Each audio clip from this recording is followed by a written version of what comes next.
Okay.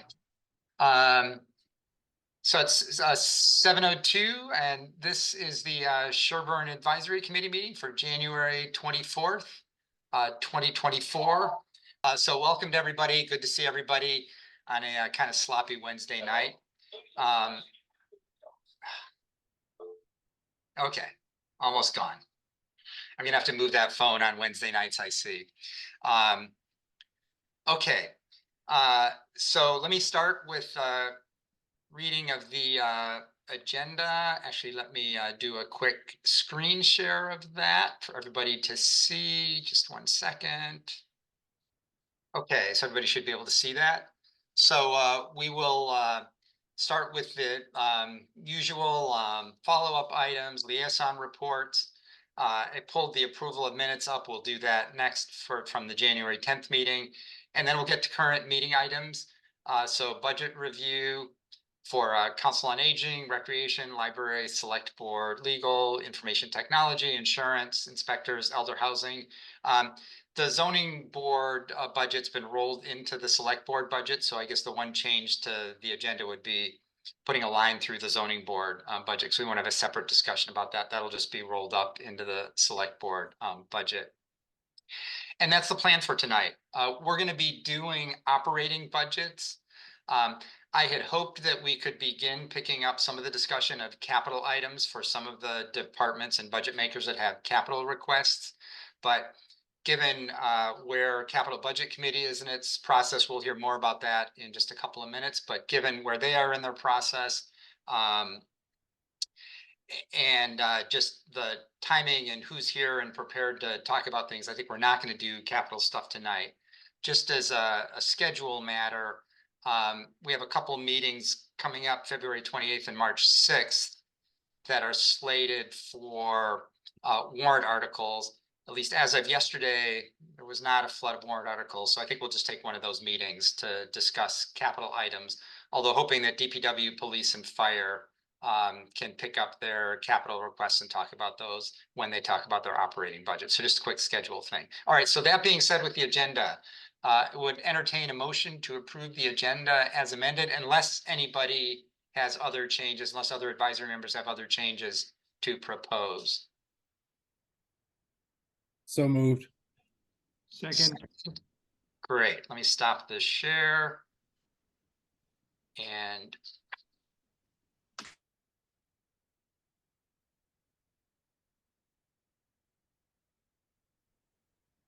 let's do a quick roll call.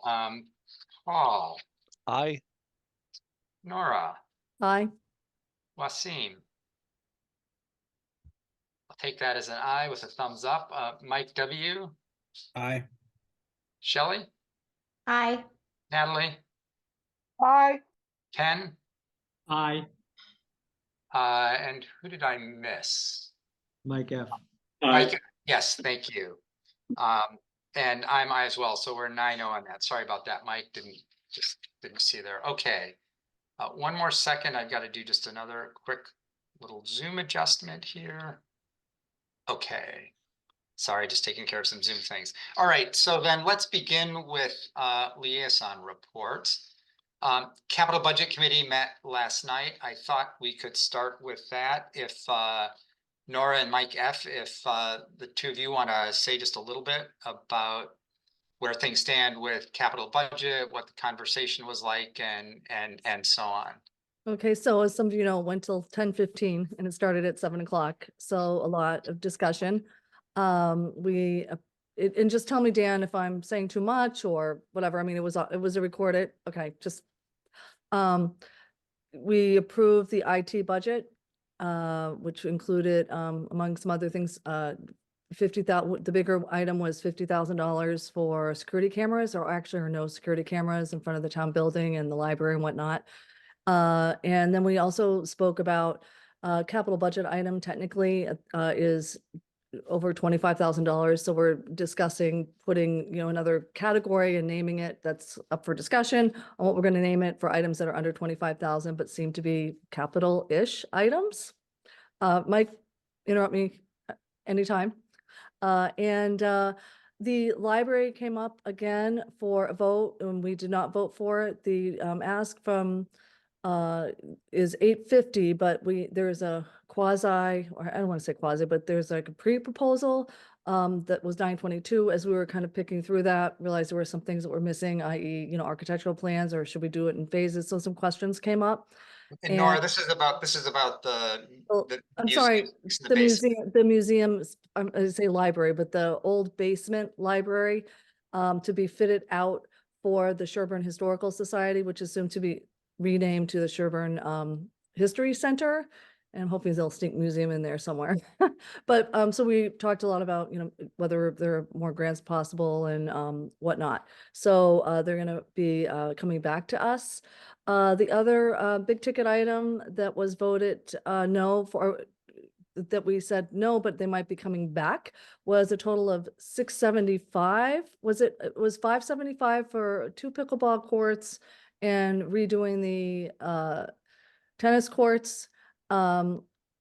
So that was voted no. They may come back with trying to do it in phases. For example, the pickleball courts would be where the backboard is right now. So there's, a lot of things there. We did vote yes for the Mike, you can help me out on what, like, resurfacing or whatnot of one of the baseball fields. That was $100,000. And I think anything else? I think that was pretty much just a general brief piece of it. Jameson Floor. Jameson Fort. That was a field. Yeah. Okay. Good. Thanks, Nora. Thanks, Mike. And all of those things will come to advisory. So we will discuss those in complete fullness, as I mentioned at a later meeting. So as advisory, we'll have a chance. Capital budget will make their recommendation. Advisory will also have a chance to make our recommendation. And again, at our public hearing on March 16th, everybody on advisory will be, specifically voting on each of these items as we, we'll have a chance to discuss it at a meeting first, but we'll be coming back. Oh, Farm Pond. Yeah, Farm just Pond. as Tom Trainer Thank you. mentioned in the chat. Do you want to just say a word about that, Nora? Yeah, it was about 30, I'm just going off the top of my head, $32,000, kind of the second phase for monitoring and the pond and the water quality. And it was really neat. The first part, last couple of years was from grant. So that 32,000 to finish the project is needed to go forward for going for more grants, so to speak, and monitoring. So they need that final piece. Mike, do you want to clarify anything more on that you remember? So that No, we it was did part of the capital budget voted 3-0 for yeah. that. They received 50. It was 80,000. Yeah. All right, good, thanks. And thank you, Tom, for keeping us all honest and on track. Okay, so the other, I think, thing that I know about that happened since our last meeting was meeting with school business manager with Dawn Fattore. And Paul Palat, Mike Winters, and I met with her shortly after, a couple days after our last meeting. So Paul and Mike, do you want to say a little bit about what happened at that meeting and what we communicated to Dawn and heard back? Yeah, so just a kind of a quick version is I think it's fair to say that we expressed to Dawn a lot of the budgetary challenges that we're facing this year and facing in the near future. Just to kind of lay the groundwork there. She kind of, during our conversation, talked about how some of the increased costs, or if not a lot, the vast majority of the increased costs, if not virtually all, that she was seeing are really the cost to maintain level services as opposed to increases to the services. But at the same time, she did say that budget 2.0, as it's called, is coming out in February, on February 6th. And we should see decreases because in the first budget that the schools publish, as we've kind of talked about, The first budget is kind of the high watermark, and typically those numbers come down. And we should see, we're anticipating decreases with out of district placements, health insurance estimates, retirements, due to wages due to retirement. So there should be some decreases. But of course, we don't have the specifics on exactly what will be decreased and how much, but hopefully we will see some positive movement in the budget, the next version of the budget that we see. Paul, I don't know if you want to supplement any of I think that. that's a very good short summary, Mike. I don't really have much to add there. Okay. Yeah, that's great. Thank you. The one thing I'd add is we did have a conversation with Dawn. This is getting a little in the weeds of school budgeting, but about so-called excess and deficiency, which is the regional schools version of free cash. And Dawn very helpfully, we were interested in a bit of the history and getting a look kind of behind the curtain on how that's been managed in recent years. And Dawn was very helpful in providing that information. And I think given that it is a little bit behind the curtain, I had the thought, we'll obviously get a chance to talk about this when we get further down the road to writing up the advisory report, but I had the thought that we might want to include a little bit of that information about how they've been using excess and deficiency, or their version of free cash, what their plan is for this year and how they're intending to use that and where that's going, since that can be a little bit of a behind the curtain item that isn't so transparent. Okay, so that's great. Other liaison reports, anybody else on advisory with anything to bring back to the bigger group? Yeah. Okay. Oh, Ken, go ahead.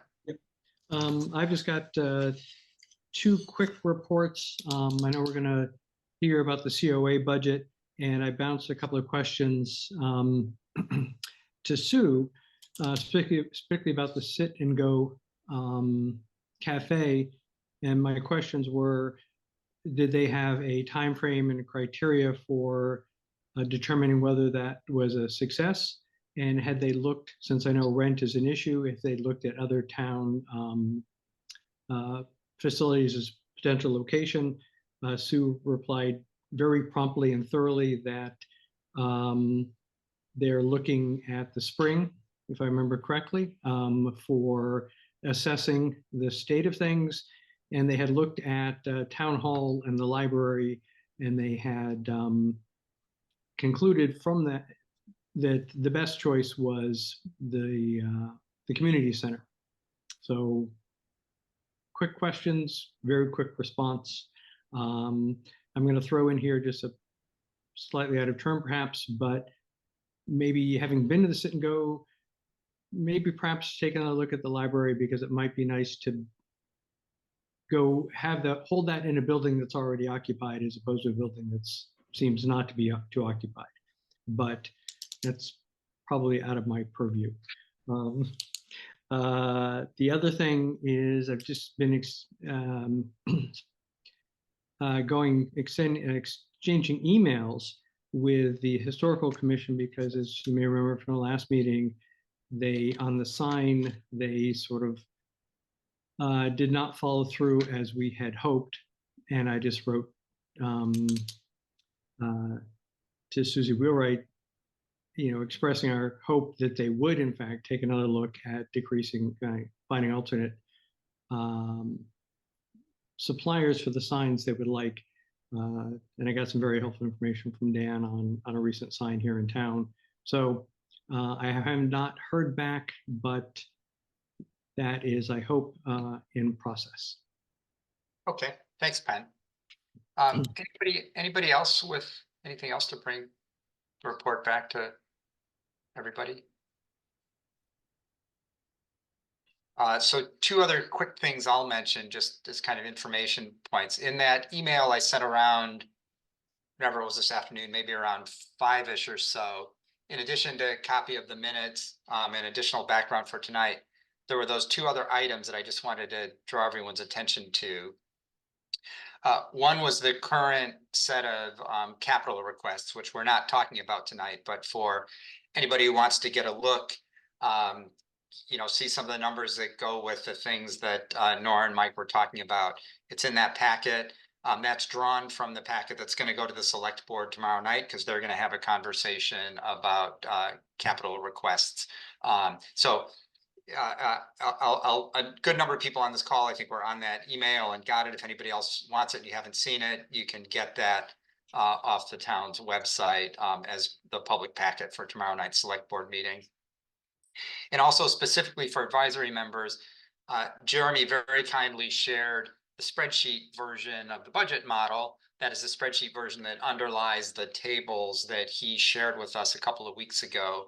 And I wanted to get that around to everybody. It's a really helpful tool, both because you can, if you want to go check the Excel cell expressions and formulas, you can see exactly how all those pieces relate and where do the Prop 2.5 limits come from? How is the estimated tax rate calculated? So you can really kind of get behind the scenes on that.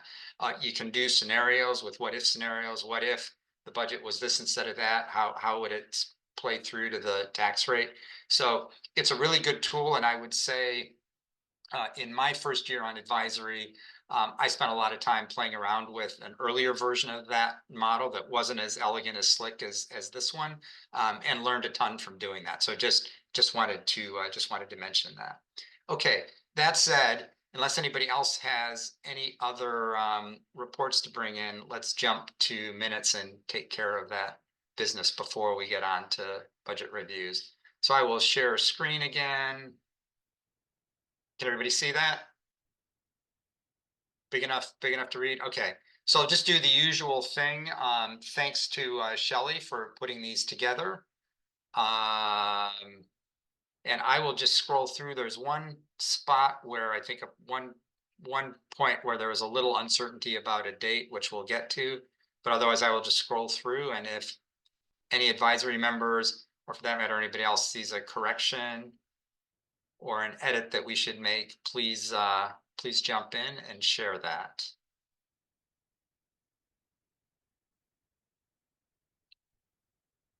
And then here's the one point with the red. Not sure if in referring to the rec department, rec commission budget, Paul, and your liaison report on that, was it that the 24 budget's flat or that the 25 budget's I think it's flat? the 25 budget. I may have misspoke there, right? So it should be Oh. FY25, I believe. Perfect. Okay, so let's get that sorted. Okay. And I'll just continue scrolling through.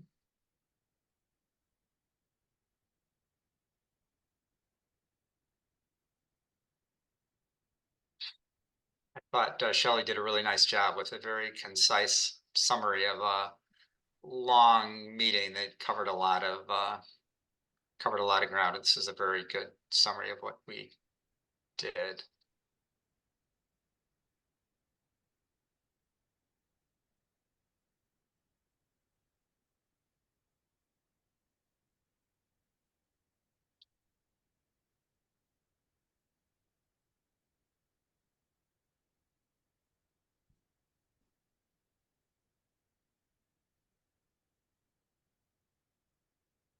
And on we go. If everybody's read these and I should just jump to the end, I'm happy to do that, but I just wanted to give everybody a chance to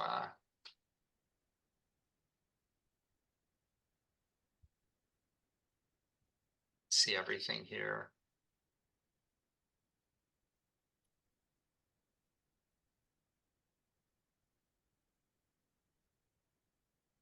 Any corrections, any suggestions? If that felt like a long meeting, the capital budget meeting went another 15 or 20 minutes longer last night. Okay, if no one has suggestions or corrections, I would happily welcome a motion to approve the minutes as edited on screen. So moved. Is there a second? Second, Second. Okay, and then roll call. Penn, Aye. Natalie, Aye. Mike F, Mike F, Mike Flanagan, you're good? Aye. Thank you. Shelley? Yeah, aye. Aye. Yeah. Thanks. Aye. Mike W, Aye. Wasim, Aye. Nora, Aye. Paul, Aye. and I'm I as well, so 9-0. If we do later on in our sequence have a meeting in person, one of the nice things about that is you don't have to do roll call votes. You can do a show vote by hand. It's a little easier and quicker. Okay. So then on to budget reviews, I just wanted to say a couple of things before jumping into that. Let me just get these minutes out of here.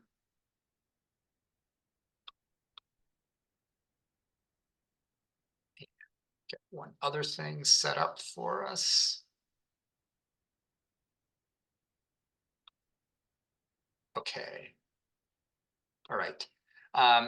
So uh, so we'll go through the budgets in the order that they appeared on the agenda. I think some of these we have department heads or budget makers here to kind of walk us through things. I am happy to do a screen share. I have all the budgets here if that's convenient. If you want to do a screen share, you want to handle it a different way, that's great. Just let me know. I think some of these Jeremy will handle. Some of these I think are pretty routine with not a lot's happening and within guidance, so probably not a lot of need for discussion. Some of these I think there may be more to hear about from budget makers and department heads, and more scope for discussion. The couple of things I just wanted to say as kind of a preamble. I think word's surely gotten around that this is a tight budget year. I think next year will be as well, and partly tight just because a lot of things have been going up a lot, and that means the tax levy and tax bills have been going up a lot, and people are noticing that. Also tight because we're getting closer to Prop 2.5 limits, when either spending would be governed by the Proposition 2.5 rules, or the town would have to go to the voters and ask for an override. And neither of those are super appealing. Neither of those are super appealing alternatives. Part of the reason for that, of course, is that we've had a couple of years with high inflation, and that has pushed the operating budget up with larger wage increases, larger cost increases. But of course, Proposition 2.5 and the limits implicit in that are not indexed for inflation. So a few years of operating budgets moving up more quickly. There had been a big gap between our operating budget and the implied tax levy and the Prop 2.5 limits. But with the operating budget and tax levy moving up pretty rapidly in the last couple of years, more or less in line with inflation, but nonetheless more rapidly than it had been in past years, it puts us closer to that Prop 2.5, to those Prop 2.5 limits. One way that I like to think about this is, as I've read back over past advisory reports, they very often include language along the lines of, down the road, there's going to be some fiscal tightness and there are going to be some hard decisions to be made. And it feels to me like, well, we've now gotten down the road. The last couple of years got us down the road. We're now there. And so we're in this position of relative fiscal tightness. And some probably not this year, but looming out there not too far in the future, the likelihood of bumping into Prop 2.5 limits. So just, I mentioned that by way of background because it's a way of just highlighting that I think advisory is being even more careful and digging in even more than usual on budgets to really try to make sure that every dollar we're spending is going to services that residents in town really value. So I just wanted to kind of put that out there as a preamble. Wanted to thank everybody who came to the meeting to talk to us about your budgets. Just super helpful for us, because the way for everyone on advisory to understand the big picture budget situation is to really understand some of the details, and the sorts of conversations that we're going to have tonight are just really valuable for us in doing that. Okay, so we will get to COA in a second. Jeremy, did you want to start with any general comments before we jump into specific budgets? I guess just a little clarity, just like I did at your last meeting, just to go through quickly a summary of the budgets you have before you tonight, and if Great. they generally met guidance or had something other than guidance, just to set the table for you. Perfect. That would be great. Let's see, Council on Aging, with the exception of some enhancements to the Sit and Sip program that Sue can get into, met your guidance. Recreation, from a budget perspective, met guidance. Library meets advisory's guidance. The Select Board budget, there's a proposed increase to the senior tax credit program that is an enhancement to that service, but otherwise met your guidance. The legal budget's level funded. The information technology budget, which I'll get it in a little detail on. Klaus couldn't make it tonight. He's traveling, so I'll do my best to fill in there. But there's little salary in that, mostly expenses for information technology. There's some additional costs there that are included in the budget. I'll give some color on the insurance. Inspection budget meets your guidance. There's actually a little bit of reduction in some of the hours to one of the positions, but that does meet your guidance. Elder housing is a revolving fund. So their revolving fund is it's a separate accounting from the operating budget. However, they have some give backs, if you will, to the town to offset some of the costs that are outside of the revolving fund. And the zoning board, like you mentioned, is rolled up in the select board budget. So just to help set the table for your budget. Perfect. Perfect. Thank you, Jeremy. Sue, do you want anything you wanted to say to talk about the COA budget? Sit and sip? Do you want me to share your budget on screen, or what would be helpful? It's up to you. I can probably explain, because we didn't really have the major increases in our budget was mileage and space rental. But before I just wanted to go back to what Penn said for the Sit and Sip. When the board decided to start the Sit and Sip, it was as a result of the community assessment. People wanted a place to go. And he had asked me about, did we consider town hall and the library? And the library couldn't give us a designated space, and I wasn't expecting them to. And the second part is they have so many programs, it's just hard enough for us to even get space. And they've been really good at trying to accommodate us when we do need space. The town hall room wasn't really appropriate. It wasn't sort of conducive to the drop-in. So that's how they went to Pilgrim Church. They went to the, they went all around. They looked at office space. So the best option was the community center, which Jim Burns wanted to bring people into that building and sort of revitalize it after the library had left. So we were able to put in the furniture, furnish it through the Friends donation, and it's been holding its own, but we're going to have to pay rent. And so we increased our rental budget from 5,000 to 7,000. So that was one of the major increases. And then mileage we increased because last year we went over the what we had budgeted for mileage. And the reason is we go out and visit a lot of people and we deliver meals, and it's not, we use our own cars, and gas has gone up. So we increased that to meet what we had spent last year. The other thing to consider is that, and in terms of the library, they open at 10 and Sit and Sip is 9 to 12. So that was another thing that prevented the board from choosing that place. We did increase postage by $500 just because the cost of mailing the link has gone up and postage has gone up. And then we added another $500 for the drop-in support, which is our weekly lunches. So not only do we serve a weekly lunch, we also deliver weekly lunches to people that are homebound. And then, so it comes out to, from the operational standpoint, $3,250. And we really, tried to maintain and be flat. So those are the only places we increased. And I just wanted to also mention that we do contribute to a part of the assistant director's salary and the elder advocate salary through grants that we've received that cover their salaries. So we do pay a portion of that increase as well. Thanks, Sue. Thanks very much. So I've got just a couple quick things for you. Yep.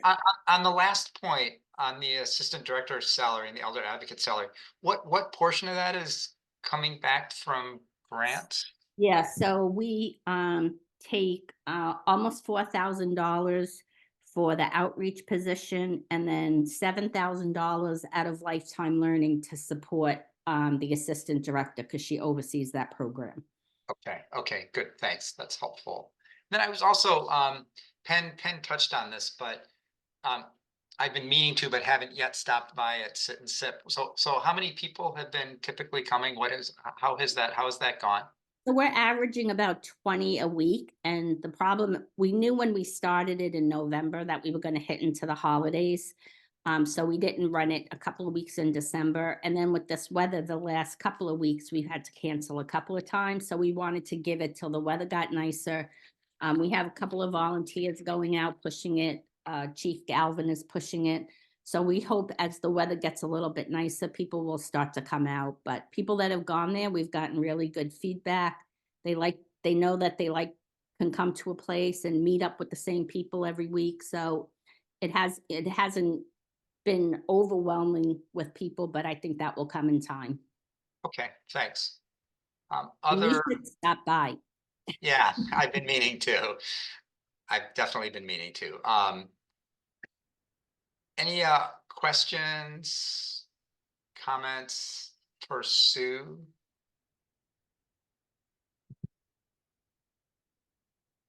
Penn, go ahead. Not a question, but a comment. Actually sat down and talked with Chief Galvin today about some of the emergency responses in town.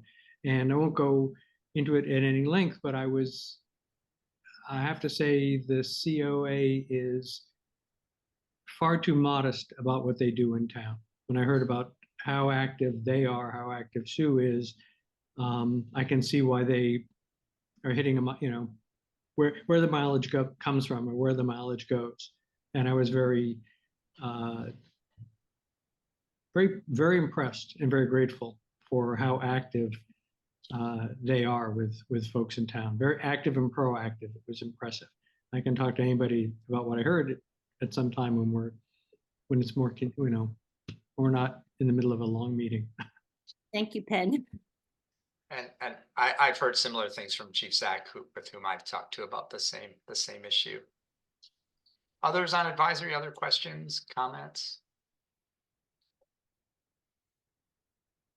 Okay, so let me take that down and say thank you very much, Sue. Appreciate that. And Thank you. appreciate everything that you and COA does. Thanks. You have a good team. So let's go to recreation. Dave, it's all you. Tell me if you want me to share something or however. Yeah, if you want to share, that's great. Sure. Okay. Give me a second and I'll get that up. Sure.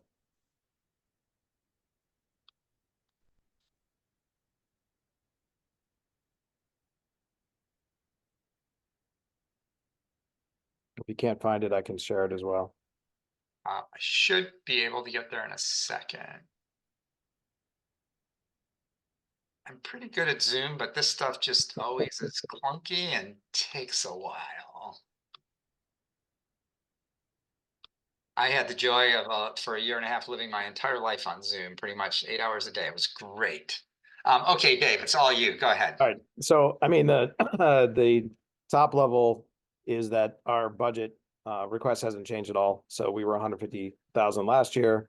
I'm requesting the exact same. So we're remaining flat. The big difference I think you'll see between the prior years and this year is working with Deb and Jeremy to try and get a little more granular in terms of the individual lines of expenses. So you'll notice some shifting around to try and represent where we're spending the money a little more accurately. So you'll notice the salaries increase to represent what we're spending there a little more closely. as well as we added a few more line items, like line painting is probably one of our biggest expenses. So we tried to break down the budget a little bit, include line painting, sanitation, and some of our software that we use for registrations and so forth. But as I mentioned, flat year over year, just a little more granularity in terms of some of the individual line items. Dave, could you just say a little bit more about the salary and how so it's obviously a big increase, and just, as you said, it's just a matter of sort of shifting things around, but just explain how that worked? And so it actually isn't an increase at all. So one of the things that we changed this year is we were approved. So we had two part-time positions, and we consolidated those positions into one full-time position. We actually, I think our overall salary is going to go down because of that, just because of there's some efficiencies in having a single person do some of the things. Really, it was coming out of our revolving fund, so you really didn't see it in the in sort of the operating budget. But because we were moving to a full-time position, sort of said, look, it probably makes sense to have a little more transparency in terms of what we're paying from a salary perspective to be reflected in the operating budget. So really, instead of paying it out of the revolving fund, we just categorized it within the operational budget to be a little more explicit about the really the salaries we're paying. So I wouldn't call it an increase. It really is just trying to be a little clearer about what we're spending. And so let's see people raising hands. We'll get to them in a second. Sure. So this is currently two part-time folks, and the proposal is to shift it to a full-time. So we went to personnel board. That was the new position was approved. There was no change in costs at all, right? Because we were already paying for the two part-time positions, so it really was just around creating that position. It's still open right now. We haven't officially made an offer to anyone, but there is a plan very shortly to do that. So I think the challenge, and again, I'll get to Nora and Natalie in a second. I think the challenge Sure. for advisory on that is that, unless I'm misunderstanding a piece, if it's going from a couple part-time to, depending, I guess, on how part-time, if it's turning into a benefited position that it wasn't previously, that's going to be about another $14,000, which won't show up in this budget, but will show up in the benefits budget. So is that the scenario here, or is the scenario different than that? No, so I'll be honest with you, Jeremy and I talked about this at length in terms of the benefited part of it. And we totally understand it doesn't show up in our budget. I don't know, Jeremy, if you want to discuss like the mechanics of that. Jeremy, why don't you go ahead if you can provide some clarification? We'll go to Nora and Natalie. Sure. Well, one, I just wanted to clarify. I think Dave mentioned, two part-time going to a full-time. I just wanted to clarify that the proposal, there were two part-time positions. One was a 10-hour a week, and one was a 15-hour a week position. The proposal is to have those two together as a 25-hour a week position. So that's not a full-time position, but yes, that's what's it called under the personnel board, personnel administration plan, is a regular part-time employee, which would be a benefit eligible since it's over 20 hours. It means they're eligible. It doesn't necessarily mean that that individual would take the insurance or not, but they would be eligible to be able to if they so desired. Right.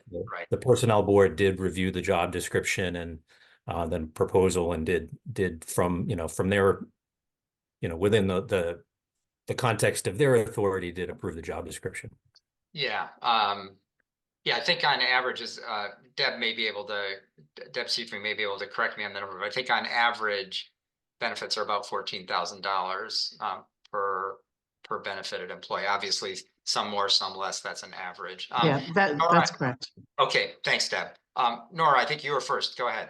Yeah, I'll lower my hand. That's exactly my point. I mean, to me, when I'm looking at things, two part-time unbenefited is much more cost effective than a benefited position that is really more than, it's 15 times 2 is 30. So then it's 36. And then you have to add in that benefited position. And that's what gets me a little wonky, you know, looking at the numbers, because I feel like this unfunded liability piece is a big, you know, to me, like a red flag in general for things that become from part-time to full-time. That's my comment. Thanks, Nora. Natalie, go ahead. Yeah, my comment is basically the same as Nora's. I'm very concerned at putting people part-time but benefited, because not only does that, it doesn't show up in your budget that we're paying them much more, that then we pay them retirement. And then eventually if they retire, you pay them retirement, then hire another person. So we're paying two people now, right? For that, you know, the retiree and the new person. So I'm not sure this needs to be benefited. Can you lower your hours and get somebody else to take up some of the slack? That would be my question number one. And another question is, if you used to cover the salary out of the revolving fund, that's money that you made yourselves. And now if you put it in the budget, it's taxpayer funded money. So the cost to the taxpayer is the total amount. It's not, it's not like just the increase to going to benefits is we never paid any of it before, right? Because it came out of your revolving fund. The revolving amount has stayed the same. Basically, we spend way more than the amount that the town allocates in the operating budget. So the amount that we're spending hasn't changed one bit. It's flat. It was just, we would spend it on field maintenance, or we'd spend it on line painting, or we'd spend it on something else, but we'll exhaust this easily. So the amount hasn't changed. It's, again, I think that it was to try and bring more transparency in terms of what we're paying for the position. I mean, it could continue to come out of the revolving fund. It would be exactly the same. We would just increase one of the other line items, because we'll exhaust, if you look at something like line painting, our line painting costs way more than that, and we'll have to supplement it with what's in the revolving fund. So just to be super clear on that. Yeah. The amount for salaries, maybe this is the right way to think of it, but the amount that is going to the operating budget that is a tax that is asking the taxpayers to pay for, sounds like it's going up for salary but down for another category. Exactly. Like if you look at field maintenance, I mean, again, the 135,000 that we spent last year, we exhausted that and then some, and supplemented it with the revolving fund. But we just took that amount down, right, and said, look, we'll obviously we have to continue to spend the same amount of money, but we will just reallocate the actual budget item to the salary to provide more transparency. So that was what was asked, was because we just had, if you looked at last year, we had 12,000 for payroll, which really didn't reflect what we were spending in payroll. We had nothing for electricity. We had $135,000 for field maintenance. And it felt like one big bucket without really an understanding of, some of the places we were spending the money. Now we did spend $135,000 on field maintenance. So we could have left it as just a single line item and said, hey, look, we're going to spend it all. But the request was to try and break it up to provide a little more transparency in terms of where we were spending the money. Okay. Thanks. That's helpful. Jeremy, did you want to jump in here? Then we'll come back to Nora. Yeah, I think Dave kind of covered what I was going to mention. There's the two components to the recreation budget. There's the revolving account, and then there's the operating budget account. The operating budget account is flat, is level funded, 150,000 level funded from FY24 to this proposal. So I just want to make that, regardless of how that 150 is being used, it's still 150. It's zero increase. Yeah. Okay. Thanks, Jeremy. Does that include the increase of the salary? Or Yes. So if it's level and we're paying benefits, how can it be level? That's what. The recreation budget of 150 is proposed to from FY24 is proposed to be the same. the benefits, if a position takes benefits or wants benefits, it's paid for out of a different budget line item, the under distributed expenses for health insurance. So that doesn't show up in the department's budget. Oh, But what I'm saying is okay. that, they're using the 150, just like they used the 150 last year. They're proposing to use a 150, but they may use it for slightly different things than they did in the past. But the budget for the operating budget is 0% for their department. Yeah, thanks, Jeremy. I mean, Natalie, so, I mean, in terms of the total cost to the town, the other budget line that Jeremy referred to, of course, would, if benefits get, if someone takes benefits, whatever, that's going to go up. So total town budget would go up as a result of this change, even though the rec operating budget would, because it shows up, the benefits show up elsewhere. And how many hours is this position, Dave? It fluctuates seasonally, but I would say, yeah, it's about 25 at max per week, somewhere around there. There's some weeks that I think during the winter it will go much lower than that. But again, it's actually, I mean, Dave Welsh, who's been sort of doing both jobs for the past 3 or 4 months. I'll be honest with you, he's been like taking on more responsibility in the off season. So there's a lot of projects. We obviously discussed the tennis court proposal. There's a lot of those things that we didn't have the the expertise or even the capacity to do. So it may be more consistent week to week, even in the winter, but we'll have to see.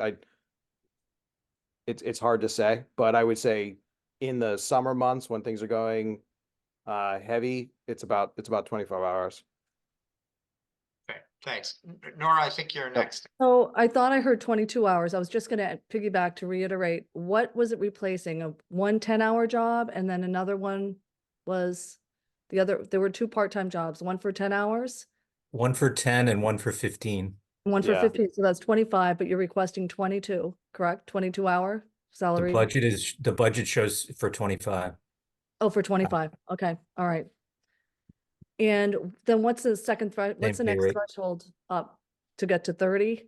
I just get I've seen it just in the last year, things then become a little bit more and a little bit more to get you over another threshold, like for benefit. But that comes out of our revolving fund. Anything that goes above and beyond the 150, we pay for out of the revolving fund.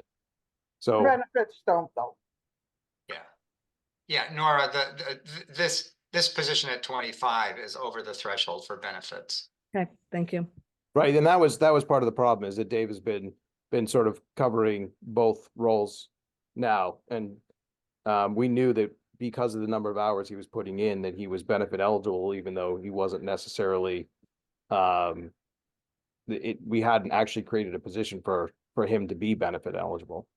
So this is really to kind of correct something that that we needed to. All right, thank you. You can keep 2 part-time positions, right?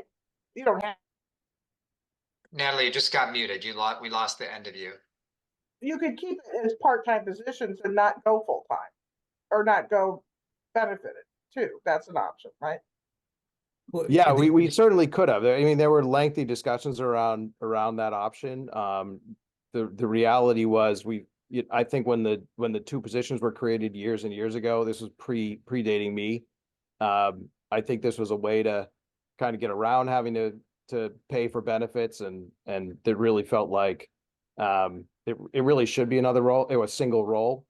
If you look at other towns, there typically is a single recreation administrator or what have you that's serving both sides, whether it be. So we had broken down into a facilities coordinator and a programs coordinator, sort of artificially, to try and keep the total number of hours below the benefit eligible position. And it felt like it was artificially just creating two part-time jobs where it really should be a full-time job.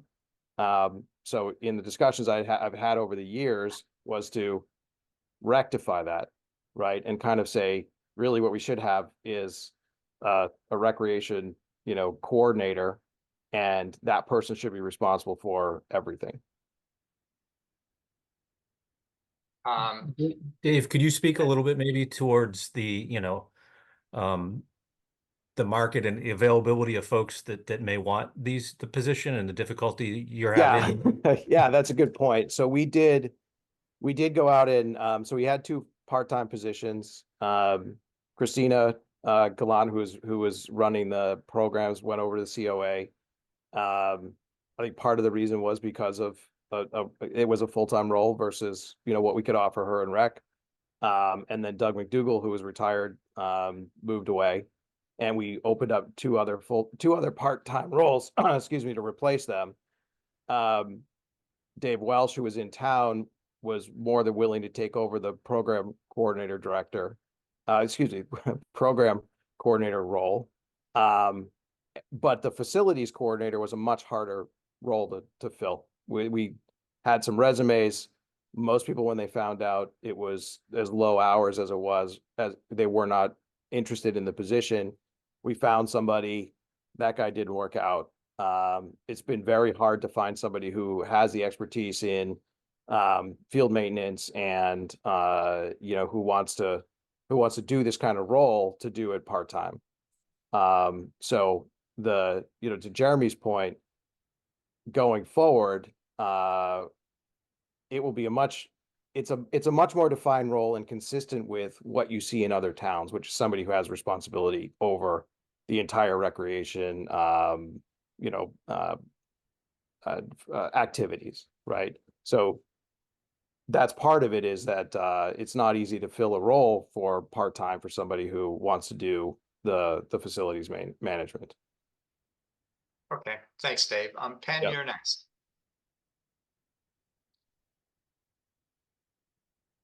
All right. Thanks, Dan, and thanks, Dave. I appreciate the increase in transparency. I'm just wondering if there's another way to skin this cat. I share the wariness about creating a benefited position. If my understanding is the benefited position threshold is 20 hours, could we somehow increase the hours for either or each of the existing jobs, and keep those under the 20-hour threshold, which would still allow some flex in working and getting the job done without creating a benefited position. I'm leery about doing that, particularly when those additional costs, as I understand it, get folded into a larger separate budget, and it becomes kind of slides back under the radar. So my question is, can we somehow increase the hours to either the part-time, solve things that way? So the threshold's what, 20 hours or 22 hours? What is maybe Deb or Jeremy, what? 20. Yeah, it's 20. It's 20. So yeah, there's not a lot of margin there, because we had one at 15 and one at 20. I thought you said I don't know there was less. I don't know it was as much about whether or not we need to increase the hours.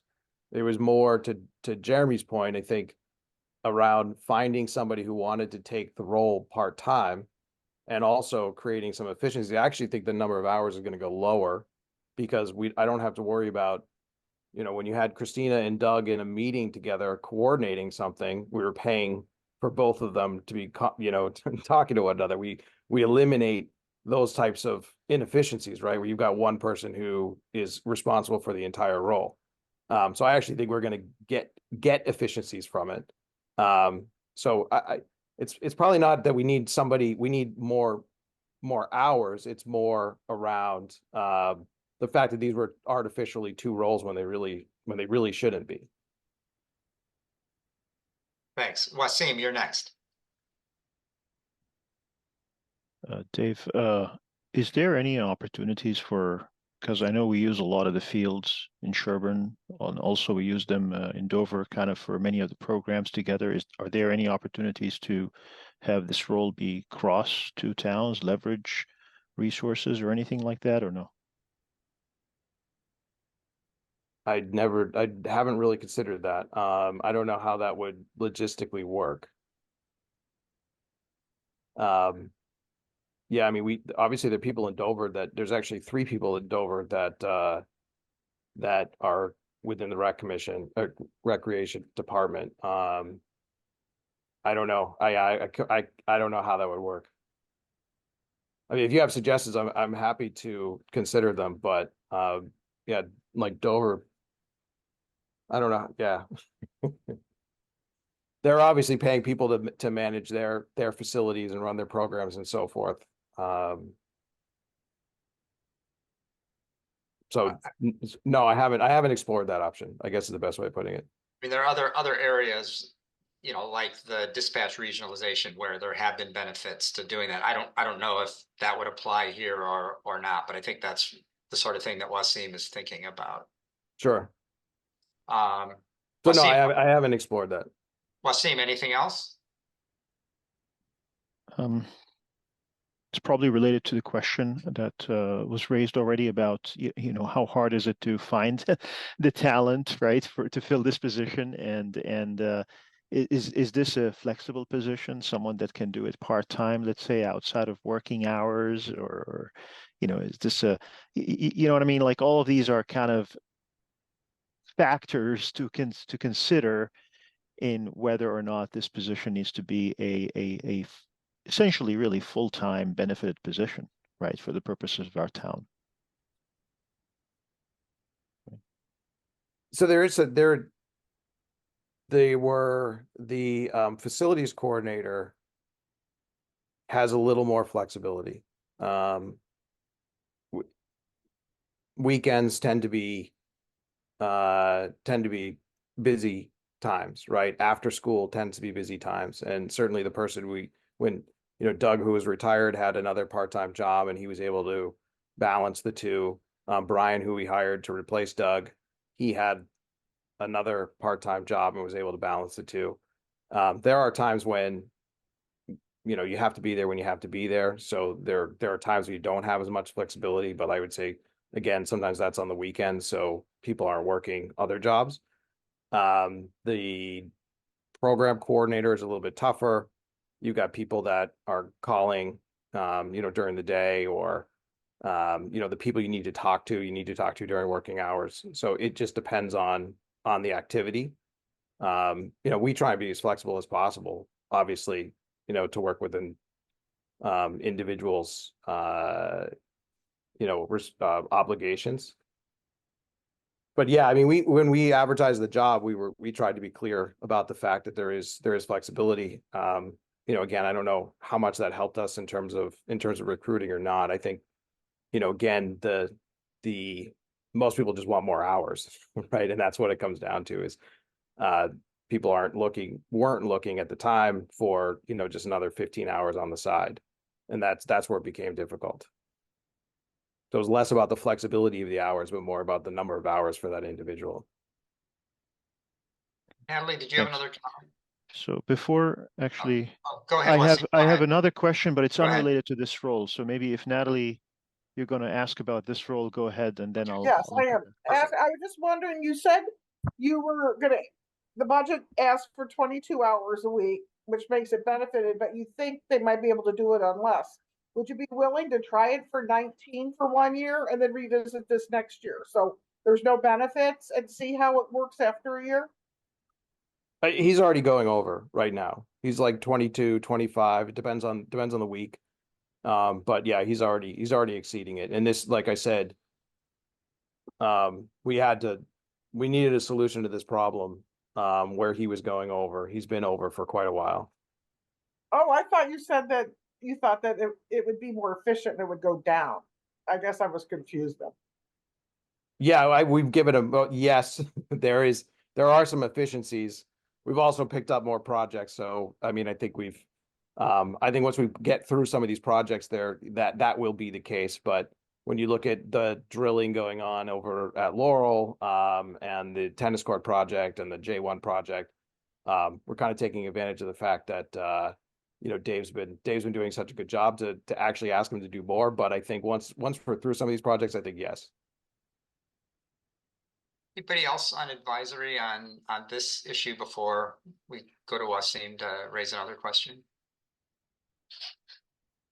So, all right, so Dave, just to summarize what I've heard, I think there's not really big support here for this becoming a benefited position.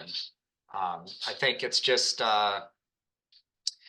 it's a tight year. I think advisory has in the recent years seen a lot of part-time positions turning into benefited positions, and that does put pressure on the benefits budget. So, we're obviously not, not taking a vote that, that will come at the public hearing, but sounds to me like if this stays in, there'd probably be a hold, and it doesn't sound like there's a huge amount of support for going to a full-time position here. At least that's what I'm hearing from the conversation. Okay, I understand. I mean, I suppose it doesn't change the budget, Right. the operational budget. Yeah, I don't know the mechanics of how we move forward, but that's fine. I mean, maybe there's a conversation for you, Jeremy, and me or personnel board, whoever the right people are, to sort of think about, if that's the lay of the land, to think about, the best way to navigate forward. Can I add just a little bit of color and context? Of course. So that 20 hours a week is a definition from the town's personal administration plan. It's bylaws, local requirements. Beyond that, there's state and federal labor laws that also control, that have differing limits on when somebody would become benefited. It's different. It's not based on number of hours per week. It's within a certain time, of the year, calendar year, so many hours worked and so forth. So, and that doesn't necessarily equate to the 20 hours. So they're in misalignment, if you will. Our bylaws in misalignment with state labor law. So it can be challenging. And even though a budget may be approved that is an attempt to not provide benefits to a position, the reality is state labor law may require us to, if somebody pushed the envelope or push the issue. So I just wanted to add that as a little context. It's not as cut and dry as budgeting 20 hours or under and just wash your hands of the benefited position discussion. So yeah, thanks. Understood. I mean, I guess if we're in that situation, it would be helpful maybe to check in with town council and find out exactly what the circumstances are. But again, as I said, it sounds like just the sentiment on the committee seems like there's reluctance to add an additional benefited position here. And again, there may be extenuating circumstances that complicate how things move forward, but that's what I'm hearing from the discussion. Okay, thanks, Jeremy. Wasim, you wanted to ask another question, another direction? Yes. Dave, looking at the revolving fund balance, it seems to be going up from year to year. The fiscal year 24 year to date, I don't know. How do you expect that to end? Do you expect it to end kind of in line with last year, maybe a little more, or how do you expect it to end? I don't have the latest. I don't know, Deb, if you know how we ended. There were some accounts receivable towards the end of the year. Oh, this was actually of Yeah. 12/31. Yes. Yeah, So that it was how we ended. So the calendar year, but the fiscal year, normally a lot of their revenue comes in the spring. So, you know, based on history, you can see pretty much the revenues and the expenses kind of balance out. So unless there's something unusual going on, Dave, I would expect it to be right in that same range, maybe 140,000 or something like that. Yeah, probably somewhere in there.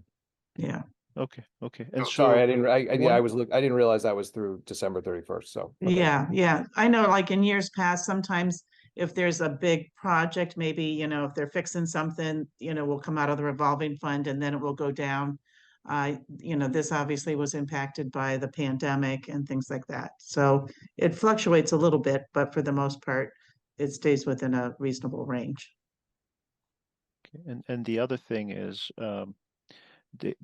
Dave, I know, I think fiscal year 23 is when we started the field maintenance, and that was obviously a big expense. And the fields were in bad shape and did need it. And my question is, after you get the fields to an acceptable level, is there a chance to reduce that field maintenance? Because you know, obviously as taxpayers, yes, we support it, you know, you know, and there are certain demographics that use this, but I mean, is this a year after year after year? I know okay, I'm mixing things here, and I know you've now changed the line items, but essentially to me, it's the same 150,000, right? There's Yeah. just different line items, but Correct. is there a chance to reduce that so that, okay, let's say 1 year, 2 years, you're fixing the fields, they were in tremendously bad shape, but then after that, your steady state expenses can go down a little bit? So I haven't seen that yet. If you look at our maintenance program, you know, how often we fertilize, how often we seed, you know, how often we do, you know, broadleaf control and so forth. It's pretty regular, you know, recommended by some turf specialists, like this is what we should be spending. I mean, they're happy to have us spend a lot more per year and do more applications. We picked something we thought was reasonable, but it doesn't, so far, I haven't seen a sort of a breaking point where we can say, okay, well, now we can lower our you know, our field maintenance and do less fertilization, or maybe change the, you know, the amount of seed or what have you. So I can't say, maybe in a year or two, maybe we get to that point where we say, okay, we don't need as much seed because we've established better grass and we can cut back. But right now, I think that's where we're at, is we're just continuing with the program that they've outlined. Okay. All right, thanks. I won't be on advisory in a year or two, but I hope that you will reduce the budget then. Yeah, sure. Duly noted. Thanks, Yeah. Westy. Shelley, go ahead. I just had a question. Forgive me if I misheard this, but it sounded like there was a component of the position that was administrative, like answering phones. Is that people calling about, asking questions about the rec programs that are being offered, things like that? Yep, some of it, yeah. Okay, and is that something that this, I'm sorry, forgive me, I don't recall the gentleman's name who's currently in Dave, this role, yeah. but does, is that something we could take off his plate and make more of like like a administrative role, you know, a lesser paid position for someone to answer the phones? Or maybe we can, you know, it's a small town, you know, maybe it's, you have certain hours a week where someone's available to answer the phone and check the emails, but it's not like somebody's there full-time, or people aren't expecting that someone's there full-time, or maybe it's more seasonal. I'm just trying to think of like ways we could take, if he's so seasoned and qualified, then that maybe that could fall under somebody else at a lower pay rate, like, you know, an opportunity for someone younger with less experience that could take on some of those administrative roles. And maybe y'all have already thought about that, but it's just a way of reducing the hours. Yeah, I mean, I think it's not a massive amount of his time. I don't know Okay. that there's huge efficiencies there. Sometimes it's just somebody asking about timing, and it's you know, maybe a 2-3 minute call. That's not a significant portion of his time. You know, he's on the phone most of the time. It's like trying to coordinate with a contractor or what have you. Got But it. yeah, Okay. that is part of the role. But like I said, I don't know that, I don't know it's significant enough that we would get any efficiencies there. I'll ask them, but yeah, I mean, Okay. And if we find a way we can reduce some budget there, certainly. okay, and then just one other question.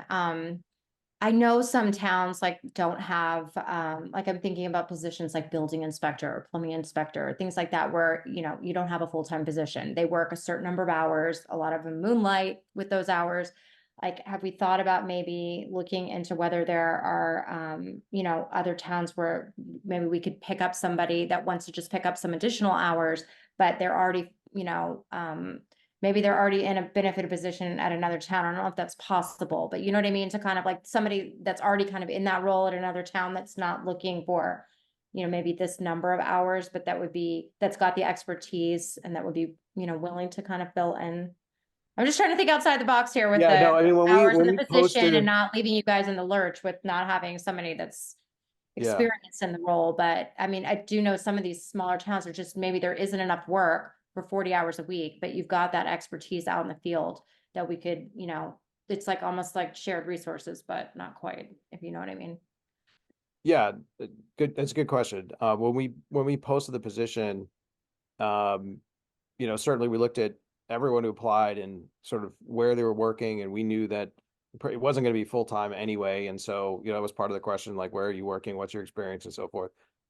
We didn't find anyone that kind of matched that description, which is like, hey, I work for, you know, the town of Millis, and I've got, you know, I'm only putting in 30 hours there, and I'm working on the rec department or something similar, and I'd love to be able to pick up some hours in Sherborn.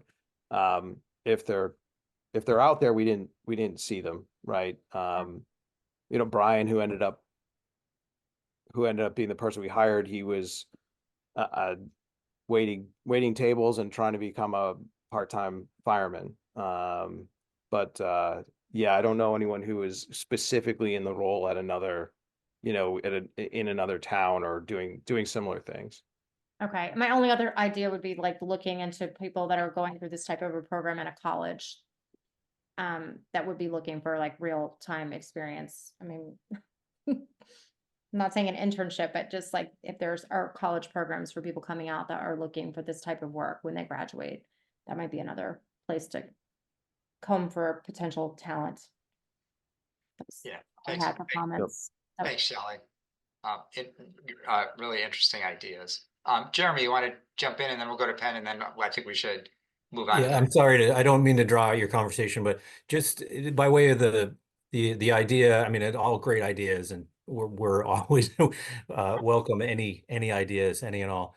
But just to add a little bit to the administrative duties and seeing if there's other folks that could do that at a lower pay rate. The reality is that this position is paid lower than our administrative assistants are in town hall. So that would not actually be a savings. That would increase the cost. Okay, interesting. Thanks. I didn't know that, Jeremy. Yeah, thanks. That's helpful. Helpful piece of info. Penn, let's give you the last word, and then I think we should move on to the next budget.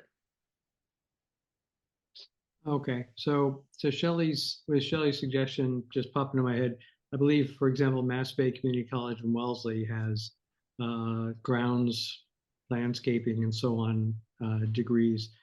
But my thought was, are there aspects of it that could be contracted out to a landscaper, for example, and then our person would act as a liaison coordinator and supervisor of their work rather than doing some of that work himself.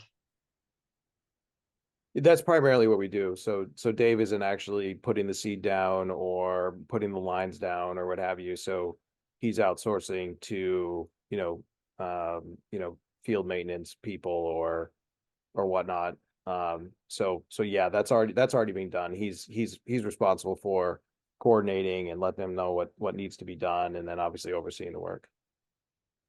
Thanks. Okay. Yep. All Thanks. right. Good. Thanks, Dave. Thanks for bearing with No, long it's fine. conversation. All It good. All good questions. didn't go exactly where you wanted it to go. Anyways, I said before, sort of my read of the room. If it would be helpful, I'd be happy to meet with you, Jeremy, whatever, to, think about path forward, just let me know if there's anything I can do to be helpful there. Okay, so thanks. So let's stop this and let's move on. And let's go to the library. Liz, floor is yours. Do you want me to share the budget doc? That'd be great. Thanks, Sam. Sure. Okay, great. Give me 1 second. Sounds good. I apologize. I have a little cold, so Uh, if I'm not speaking clearly, that's why. that's crappy. That kind of a winner, it seems like, for everybody. Yeah.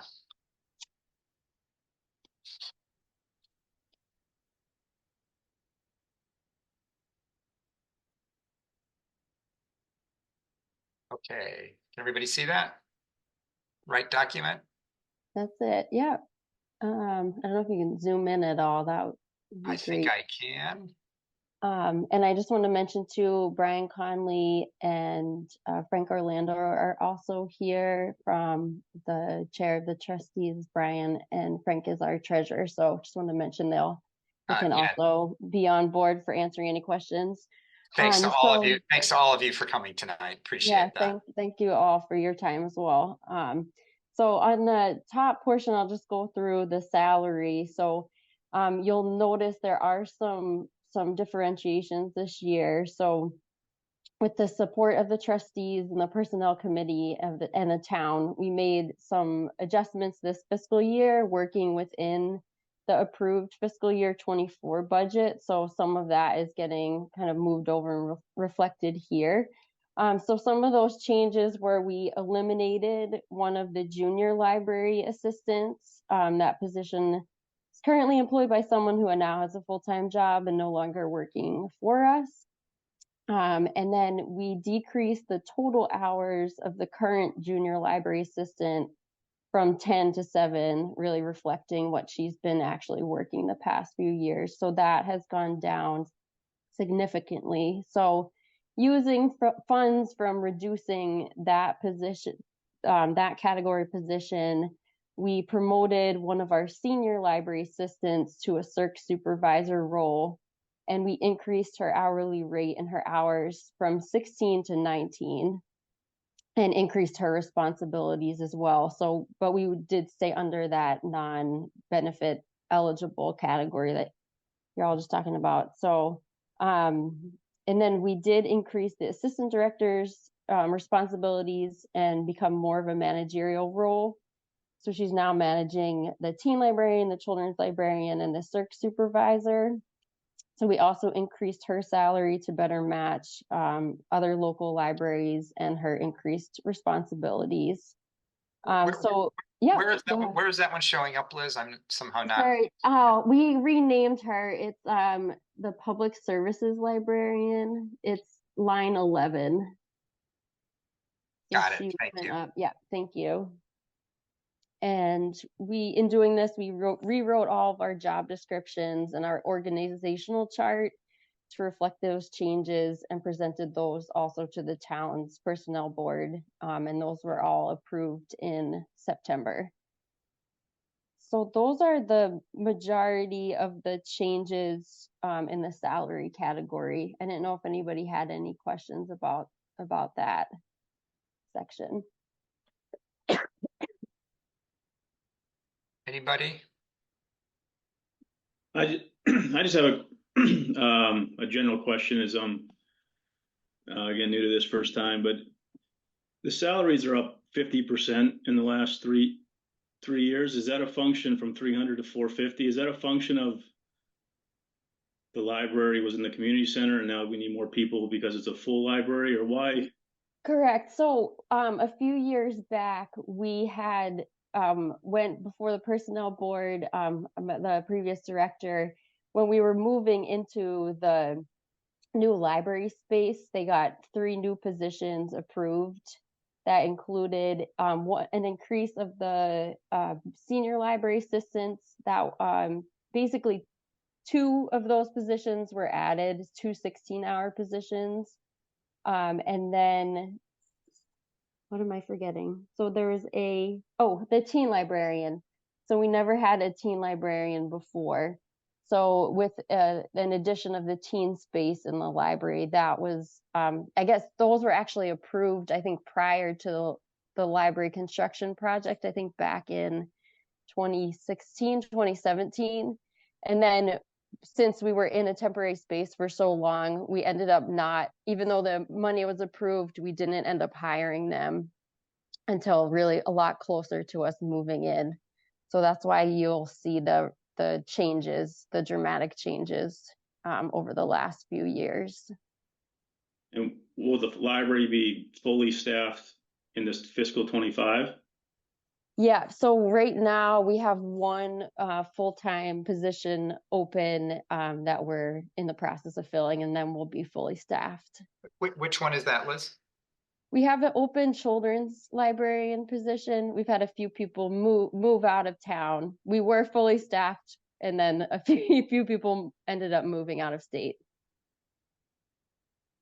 And just so in 26 and beyond, should we assume the salary growth will just run with inflation, broadly speaking? You got it, unless we come back and ask for an increase. Okay, thank you. Yep, thanks for that question. Natalie, did you have a question, comment? No, I was just wondering, how does our staffing of our library compare to similar libraries of similar size? Do you have any idea? It just seems like a lot.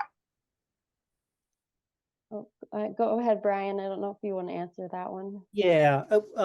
So Natalie, going back 3 or 4 years when we were building out the budgets for the staff for the full facility, we did do a benchmarking against other towns. There's a peer group of towns, about 10 or 12 towns, Carlisle, Lincoln, things like that, to do that. So that the staffing was grounded in that peer marking study.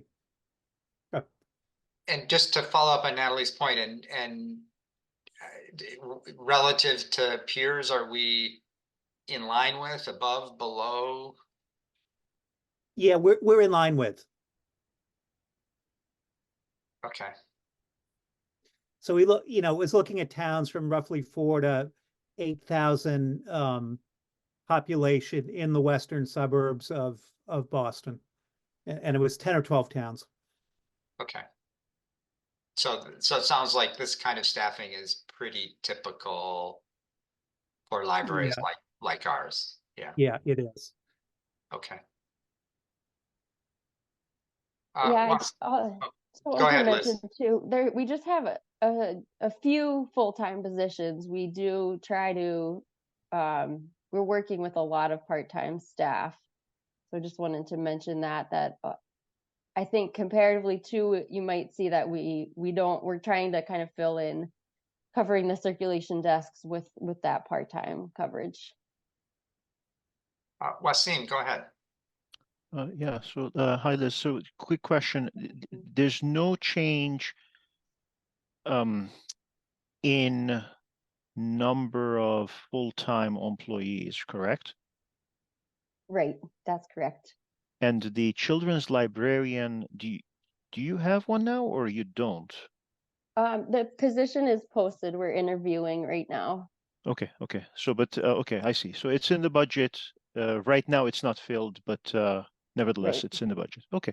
And another question, maybe I've beaten this, with everyone, but are there opportunities for regionalization as well, like with some of these positions? Meaning, sharing resources with some other nearby libraries or so on. I mean, I have heard of people, I mean, I guess that's how we use our part-time staff. Like we have had people that are working at multiple libraries. So I feel like in some ways we do kind of do that. I'm not really sure. There's really just a certain amount of staff we need to have in order to keep the building open. And our staff is pretty much on desk if they are working, which we could do a whole study about that as well. But I think comparatively, we have a lot of staff who are on desk more frequently, while other libraries have a lot more off desk hours. So I do think that the staffing level we have right now is really just, we're extremely busy, especially with the reopening of the library and the amount of programs we're running. I guess I'm just not sure how we would effectively use outsourced staff. Okay. But All right, thanks. Brian, did you have a comment? Yeah, I just wanted to add to Wasim's point, the real benefits of regionalization are below the personnel staffing line. It's more in the Minuteman Library Network. We get tremendous benefit from being a member of that. And I know Liz will talk about that when we get to it, but that's where we've really tried to take advantage of the scale of a larger regional network. yeah, thanks for saying that, Brian. We do pay a fee in order to be part of the Minuteman Library, which is incorporated in our other expenses, and we get a lot of efficiencies by being a part of that we wouldn't be able to access as many materials as we are able to being a part of that network. Paul, go ahead. Hi, Liz Wyman. Thanks for all the work you do at the library, by the way. You use it quite a bit. So I wonder if you can speak to line 21. It looks like that's up quite a bit, the computer services. So that seems like a good segue, Liz, into the expense sides compared to the salary side. Okay, great. I will go through. No, that's great. If you have any other questions about those. So just to start kind of like from the top, so our utilities did move over to the town buildings budget in fiscal year 22. So I just wanted to mention too, with our building being reopened, we are looking into these credits. So we just learned today that we are getting an Eversource credit back for some of the efficiencies of the new building.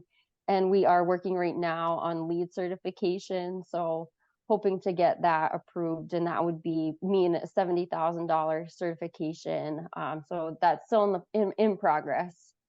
So perfect segue, Paul, just to look at the line 21 and line 28 together. So that combination of the computer online services and the films and books together, those two line items equal $99,569. And this number represents 16% proportional every year of the library's total municipal budget request of the 622,305. And so this is really based on a funding formula by the Mass Board of Library Commissioners, and we're required to meet that standard for certification.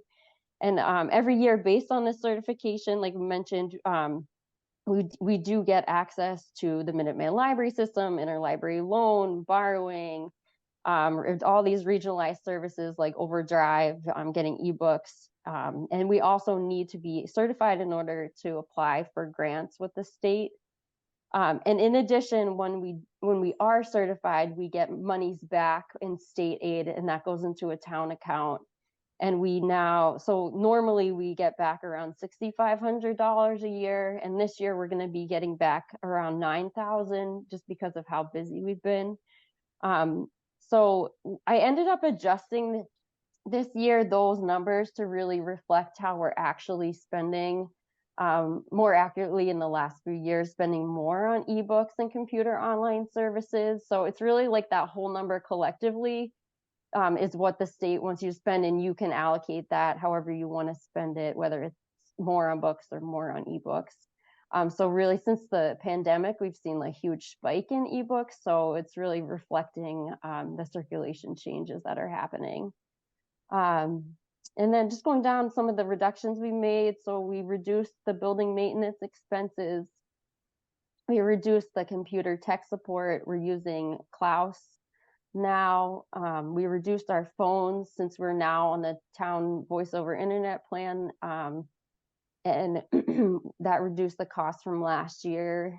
And so all of our non-salary expenses, we were able to reduce a total of 0.18%. I also wanted to mention, and maybe Brian wants to talk a little bit more about this, and the history of the endowment operating offset. I know we were the trustees, excuse me, at our last trustee meeting, we're speaking about the kind of the history and how that's going to be contributed this coming year. Yeah, Brian, go ahead if you want to tell us. Yeah, Liz, thank you for that. And just Paul, just to add a little more color to your question about that line item on the online services, if you were to add up both online services and films and books, as if you were to group it as one line item, year over year, it's up 3%. Just as Liz said, we're allocating more to online resources because that's where the demand is, and away from the books. And then to the second point Liz was making, so the library trustees has a tradition of making a contribution to the town's operating expenses each year based off the size of the private endowment the library has and the financial performance of the private endowment. And some of those actual endowment funds were designated to offset operating expenses. For the past 2 years, the trustees voted to contribute that money to the library construction project because it was, so much over budget. We wanted to help contribute there. But we talked about this at the last couple of trustee meetings. We will be going back to the tradition of making a contribution to the operating budget, and it'll be roughly $69,000. What you won't see, it's not a revolving fund, and it's not in this budget. It typically is reflected as other revenues in the town. It kind of gets lumped in with dog license fees and other things. So it's not very transparent, but I just wanted to make sure the committee knew that when we resume that contribution to the town for the operating budget, it'll be again roughly $69,000. So it'll actually be about a real year-over-year increase net of the operating expenses for the library. If you include that in there, a decline of about 8 or 9%. And again, you're not going to see that the way the budget is set up here, but it will be captured by Deb Seifring and the team in finance. And Brian, obviously nobody's looking for promises, but it sounds like the general sense is that now that the construction is behind us, that the tradition of doing that would continue into the future is the general sense and expectation. Yeah, that is, Dan. It was, it was an extraordinary exception that we did it a different way the last couple of years. Good. Well, that helps. Appreciate, Liz, Brian, that you're making sure everybody was aware of that. And as Brian said, the accounting isn't so transparent, but it's $69,000. Penn, did you want to jump in or actually, Liz, did you want to finish anything more that you wanted to go through, or did you get through what you wanted to? I think I got through what I wanted to. Thank you. Okay, Penn, then go ahead, please. Quick comment and a quick question. Love the library. And my question is just because I'm actually keeping the minutes for tonight. Brian, and I missed your introduction slide out of my head. Are you chair of the trustees? Yes, I am. Great. I just want to give credit where it's due in our minutes. So thank you. Anybody else with questions for Liz? I just have one question because I know that there's a note here. Hi, Liz. There's a note here about the utilities being moved to the town buildings budget. So the 69,000, I'm sorry, it doesn't go to that budget. Which budget does it go to? The 69,000 contribution? It's going to show up as a revenue item for the town. So, okay. When Jeremy did his roll up, he had both expenditures and revenues. There's a revenue line that is called something like other revenue. I don't remember the exact term, but it'll show up in that line. Okay, so this would help offset the high utility bills we have for the library, right? Like that contribution is almost no. Well, it's not a direct offset. It's just not a direct offset. Yeah. Okay. Okay. Although Shelley, bringing that up. It's 51, I think it's 51. What, I forget what the budget, we discussed it in the last meeting. Sean brought it up. It's That's right, that's right. like 51,000. I just wondered if it would help offset that cost because it's that's why I'm asking, just because it's so high cost. And those are things we can't control, right? We can't control some of the costs of rising costs of utilities. It's not directly offsetting that, but of course Okay. it offsets and contributes to the overall, whether it's the lines in the library budget here or the lines in the town building budget, it's contributing, 69,000 to the That's great. Okay, thank you. On that, we had a bit of a conversation with Sean about utilities in the building and, big building and heating and electricity and so on has turned out to be sizable. I don't know if there's any additional color that Liz, you or Brian might want to share with us on that and efforts to do whatever is possible to get that under control, or Jeremy, if you wanted to. I mean, I know we definitely are in a new building, and I know we've talked with Jeremy about this too, just like being in a new building and you're settling in and figuring out how to the best efficiency for running that building. And I think it's going to take a little time and really getting some contractors back in to help us and work with us. I think we're making really good progress in getting there, to getting the HVAC people back and hopefully getting us into a more efficient state. But I do think, yeah, unfortunately, we are in a bad time right now with the rising costs of utilities. But Sean and I have been working as much as we can to try to dial that system in and working on the lighting and, the sensors. It's, complicated building. So I hope in the near future we'll have a better handle on trying to just, become as efficient as possible. I know we talked very briefly in our advisory session with Jeremy and Deb about the prospect of looking into solar. So I don't know if we can get added to the list of that as being a possibility, but definitely want to investigate any possibilities of cutting our energy usage. All right, thanks. Jeremy, did you want to get in on that or another topic? I can add a little more on that and also a previous as well. But in regards to the energy use, I mean, one thing we're doing overall and have done overall is to enter into supply contracts for natural gas and electricity, which that alone has helped mitigate the town's expenses by the tune of about $65,000 per year that it would otherwise have been put in the town building budgets because of the savings that we're going to realize in those supply contracts. The reality is that the library is a bigger space, and the new space is more efficient than the older space, but it's a bigger space. So there is, the reality is it's going to use some more resources just because it's a larger space. But we are and have, working with the vendors and the OPM and the architect, are making it run as efficiently as possible. And that does take some time to quote dial in, these settings change and you want to try to optimize what the right setting is. So we'll continue to work on that. And that has been disrupted a little bit with the settlement with the current contractor and the availability of some of the subcontractors as a result. Okay, thanks, Jeremy.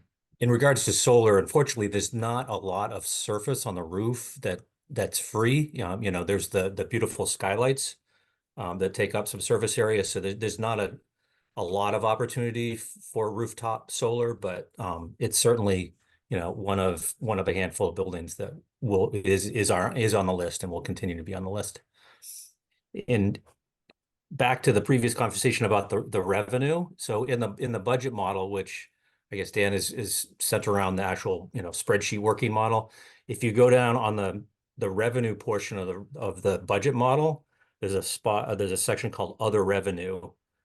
In there's actually a specific line item we added that's called funds from library operations, and that's where the contribution from the library is shown. So we just wanted to make sure it was clear and a specific line in the revenue, so you could see that contribution from the library trustees. Oh, that's excellent. That's great. Makes it very clear and transparent. For anyone who didn't see it in the chat, Mike Flanagan had asked about the size of the library's endowment, and Brian noted that end of last year it was 2.8 million in the chat. Okay, so I think we've gotten to the end on the library. So thank you very much, Liz. Thanks, Brian and Frank, for joining in. Appreciate that. And really appreciate the careful going through the budget and explaining all the pieces for us. Hey, All right. Dan, can I make one comment before we sign off? Sure. Yeah, I noticed, so at the top of the meeting, Nora talked about the Historical Society as the library project. I just ask all the advisory members to be careful with your language. As you know, most of you know, we lived through a very painful and difficult library construction project that a lot of citizens are upset about. So to talk about the Historical Society build out as the library project I'm is sorry, going to create Brian. a lot I of confusion. apologize. I know. Thank you. It's just that it's in the library, so I apologize. Okay. Yeah, no, I just, It's we've gotten some feedback. We've had to clarify with certain people that kind of topic. So I just wanted to make sure you guys are pretty influential. totally So understand. or heard it. Yeah. Thank Okay. you. Thanks, Brian. Sounds like one of these things where 5 years ago the social media tag would have been "it's complicated," but appreciate the clarification. It's a helpful clarification. Okay, so let's go on to select board and legal. Jeremy, I'm guessing that you're gonna cover that. Yeah, I can discuss that if you'd like. Okay, anything you'd like me to share, or do you just want to talk through it, or what? I can talk through it if folks want to see it shared. That's fine too. The outside of the COLA adjustment and including longevity and the salary portion of the select board budget, there is a proposed increase to the senior citizen tax credit program. That's a work-off program that's allowed by the state where senior citizens, folks of a certain age, can do work for the town, and in return, they're able to get a reduction in their property taxes. So to pay for that program, there's a line in the select board's budget called the senior citizen tax credit.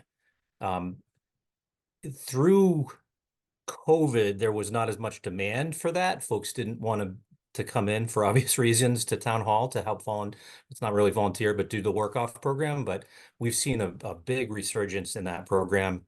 It's budgeted in FY24 for 6,500.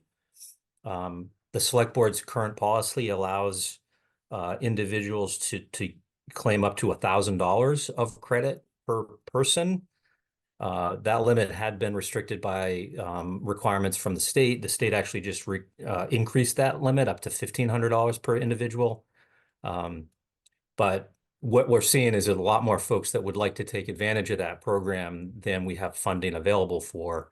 So we're seeking to raise that budget to $12,000. It's a $5,500 increase to that budget line,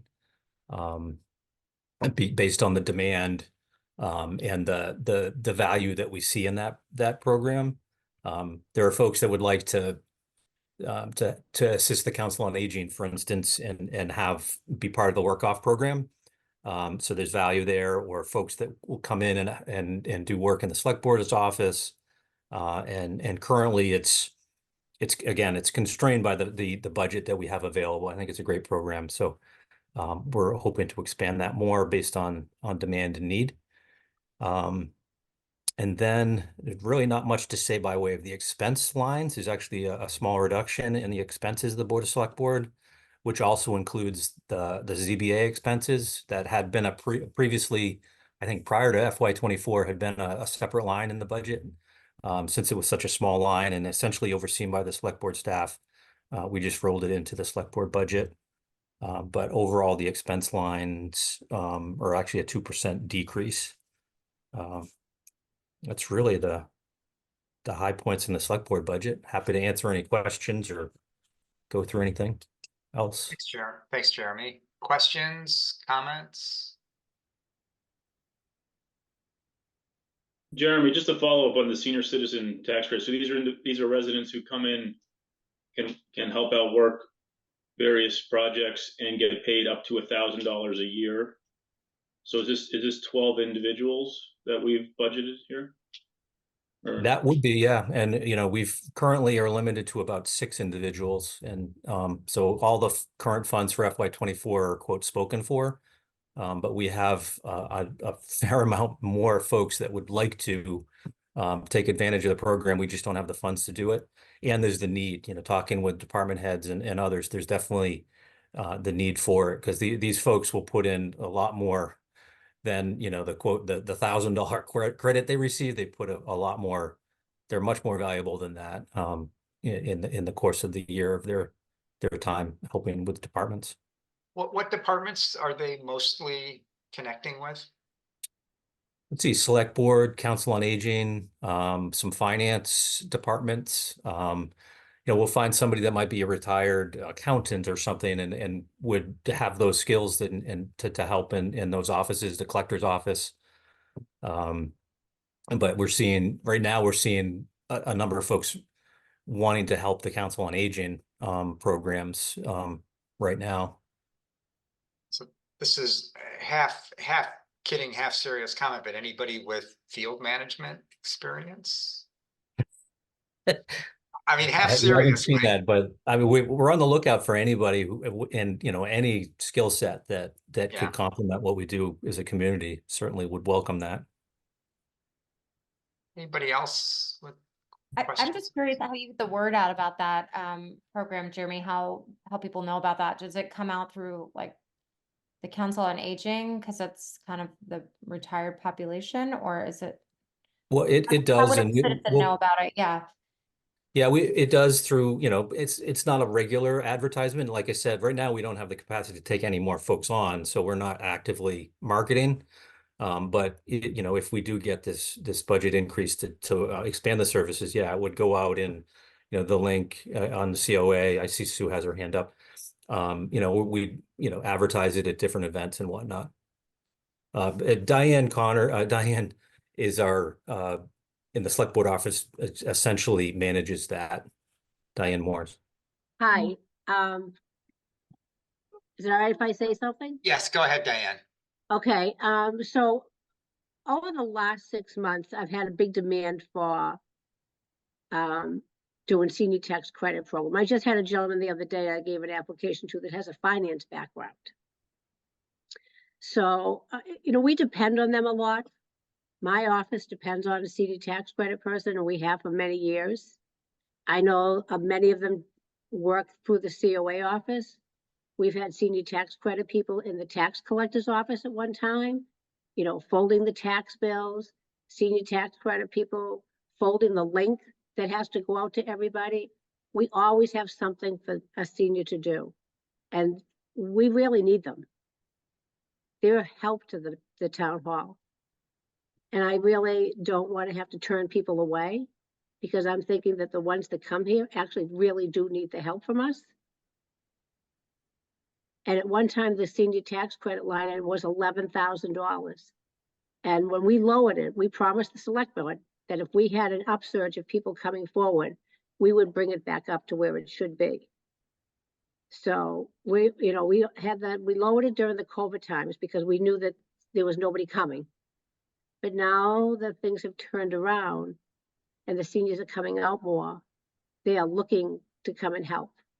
And I would really hate to think that the town would turn them away when they need us. And we need them. Thanks, Diane. Sue, did you want to add something? Yes, so we, Melinda, our outreach worker, works with a lot of residents, and she will bring it up to people if she knows that they're struggling with paying their taxes or, food's gone up and they're on fixed incomes. So it has become a really popular program, and we have come to depend on them. They do our senior cafe. We have a woman that makes meals for homebound seniors, and we have people working at the sit and sip. So it is a really valuable program for people, especially a little bit off the taxes. Everything helps. So. Okay, thanks, Sue. Anybody else on? And I just had another question about it because it sounds like a great program. Are there state grants to help fund this program, or is it just it's funded by town? It's just funded strictly by the town. Like in Yeah, terms of like it's if a we wanted to town. try to expand it, there's Yeah. no like state funds for that to help expand that. No. What they No, did, it's the limit on how much an individual can claim per year is set by Mass General Law, which was, like I said, recently increased, which is another thing that leads us to want to have some more resources. But the actual funding for it it's locally provided funding. Okay. Thank you. Anybody else? Sue, is your hand still up or is that from before? Okay. Okay. Jeremy, quick comment on the legal budget. I won't pop it up on the screen, but level funded with last year. I mean, this is really, I think, perhaps more a question for the select board. But if I recall right, there was some other budget that said, legal expenses moved to the legal budget. I understand the logic of why it's done that way, but just, question for the select board, is that the right place to, is 80,000 still the right place to keep it? I think that's still the consensus of the select board, but we'll confirm that. Yeah, I mean, if I think if that's where they think it should be, I think at least I would be fine with that. But it's been there for a good number of years, so just sort of checking in on that. And it's similar to the snow and ice Yeah, budget where that has been the same for a while. It's there is certainly, and on the legal budget, there is certainly a strategy, if you will, to maintain this budget. Yep, understood. Okay. Deb, did you want to just jump in with a comment? Yeah, I just wanted to kind of go along with that is snow and ice and legal are the only two budgets that you can legally overrun. So you don't really want to burden the taxpayer by making it higher than what you think it might be because those budgets can fluctuate. So you wouldn't want to put $100,000 in there and then only spend 80,000. So as long as you maintain what you had the prior year, you're allowed to overrun those budgets. Any other budget that once you overrun before the second, before 2 months toward the year end, you have to do reserve fund transfers. But snow and ice and legal, you do not have to do that. Right. Yeah. Okay. Thanks, Deb. I was only asking because the 3-year average is over 200K. So in recent years, at least, we've been way above. And I get the strategic considerations, and I think really, as I mentioned at the outset, it's a question for the select board, and if that's where they want it to be, at least I'm good with that. Thanks, Deb, for the clarification. Paul, did you want to jump in? Right, I had a question about printing, postage, and mailing. In the select board legal budget, I think it's 2,200. Earlier tonight in the council meeting, it's like $1,500. So I'm just wondering whether there's been thought about going online and maybe having a few printouts available at town hall. It might save time for employees, and some may find it more convenient. And I wonder if that's something that we kind of see a little bit across many budgets. So I'm just wondering if that's something that has been looked at or is something that's perhaps worth considering. Sure. Yeah, certainly, Paul. And with the rollout of the new website, certainly, we'd like to try to do things as electronically as we can for obvious reasons. But there are certain things that we are still obligated to mail in the hard mail. And there are folks that we just can't reach otherwise. Right. In the select board budget, the postage is I just actually had a conversation with Deb this morning about postage.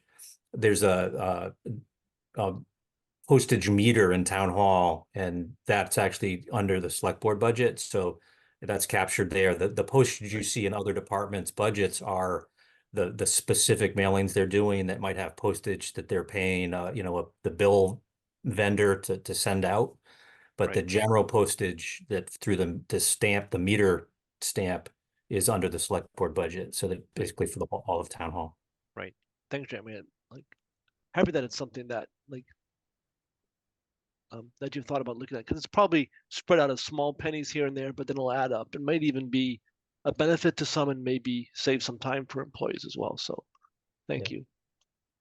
Yeah, I noted, I think, I don't know if this was the first year or not, but on the census forms that came around, there was a line that said scan and email rather than snail mail back. So I jumped on that, just seemed like a way easier, better way to go. Jeremy, are you ready to go on information technology budget? You're doing that? Sure. Okay, let me get I'll do that. my best on that.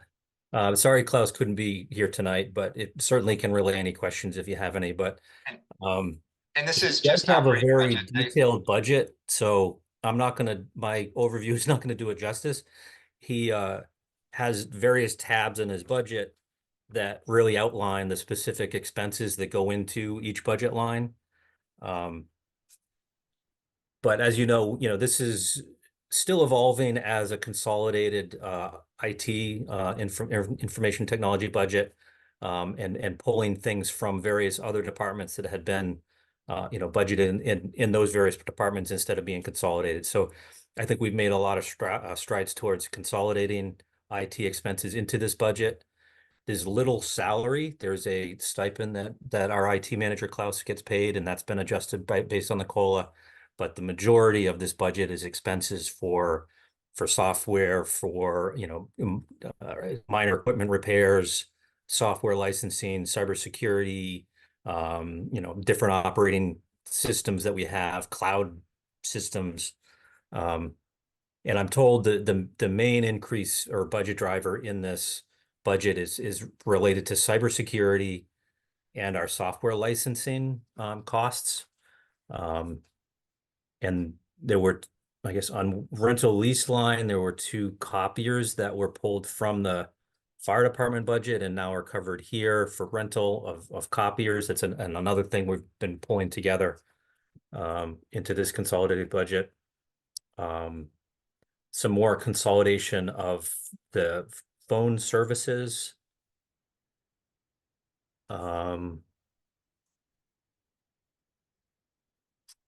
Let's see. And he has, to back this up, there's various tabs in this that help show how he's calculating to these budget lines. And you can see some have gone down, some have gone up, but overall, the expenses are up about a little over 7%. Again, driven mostly by cybersecurity expenses, the cost for that software and the software licensing.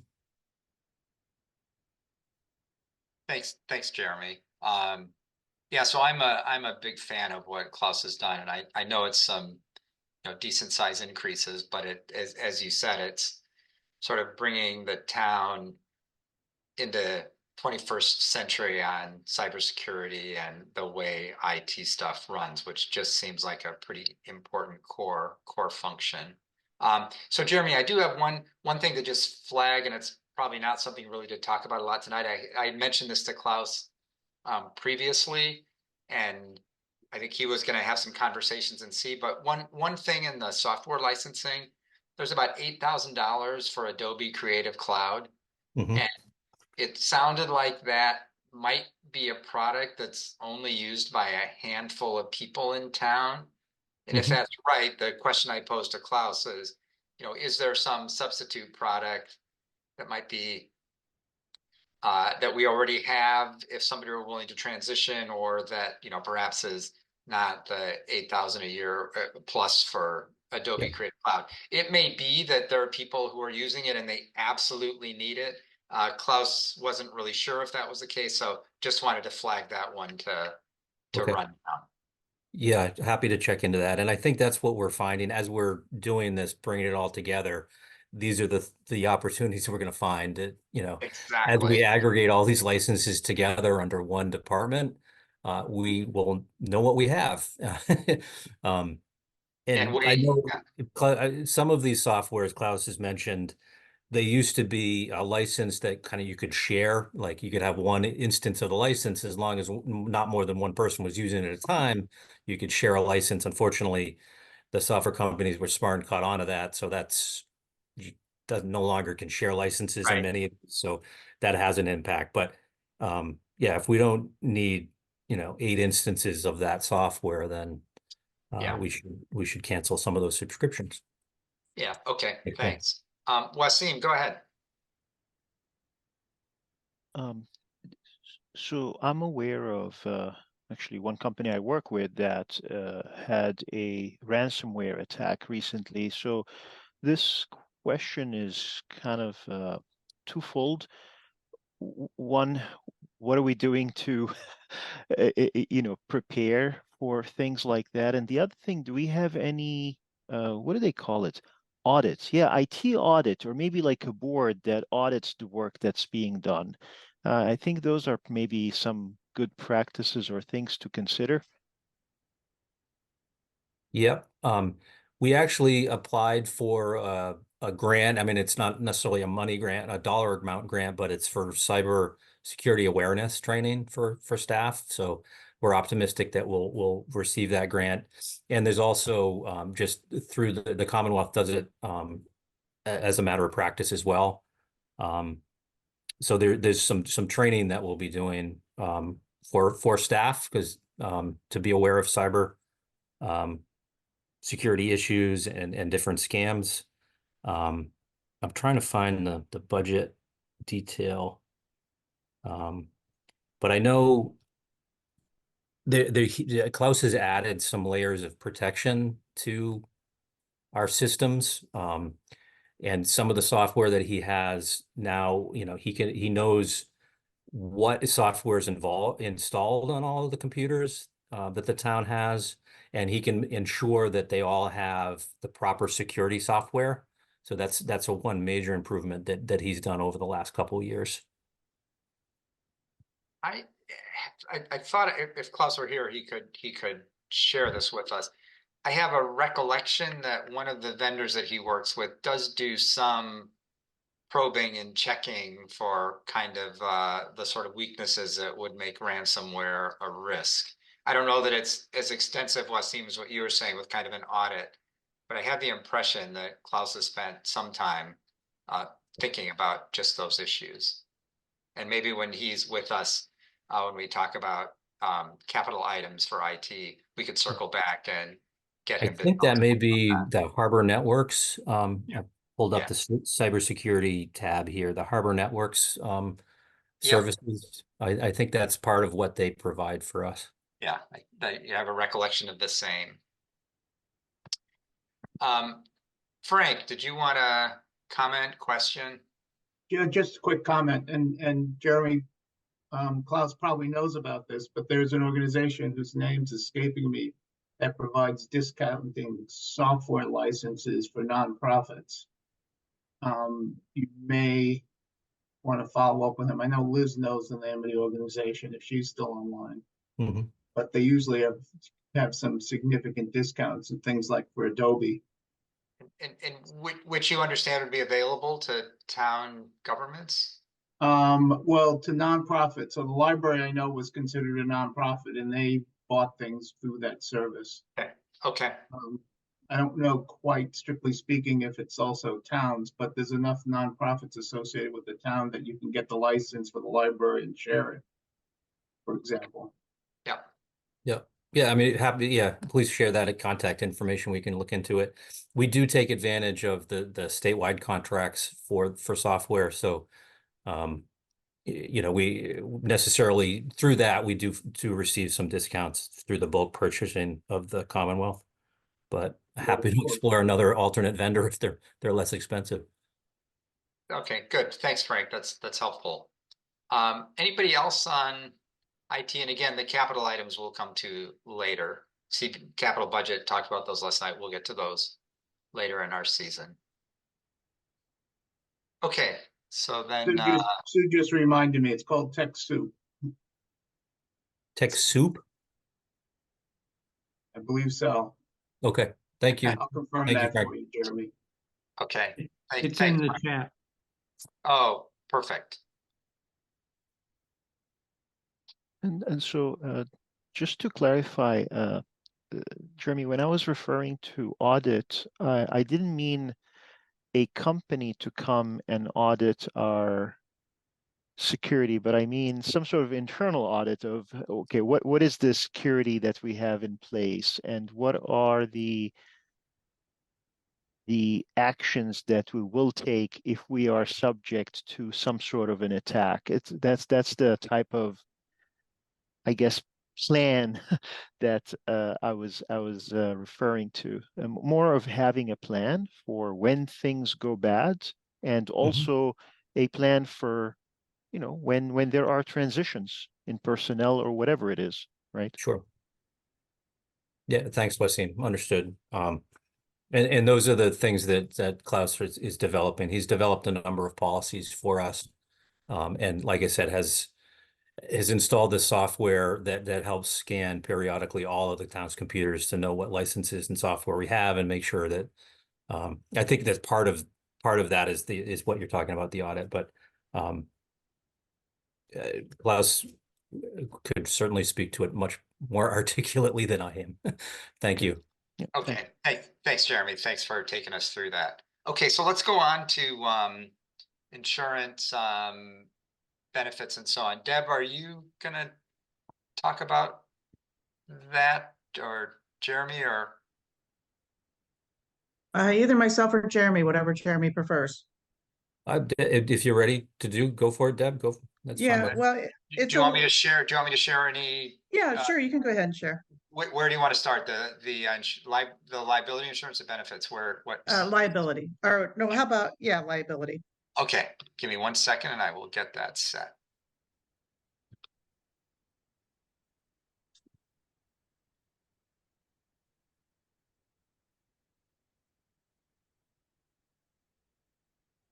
Okay, the floor is yours.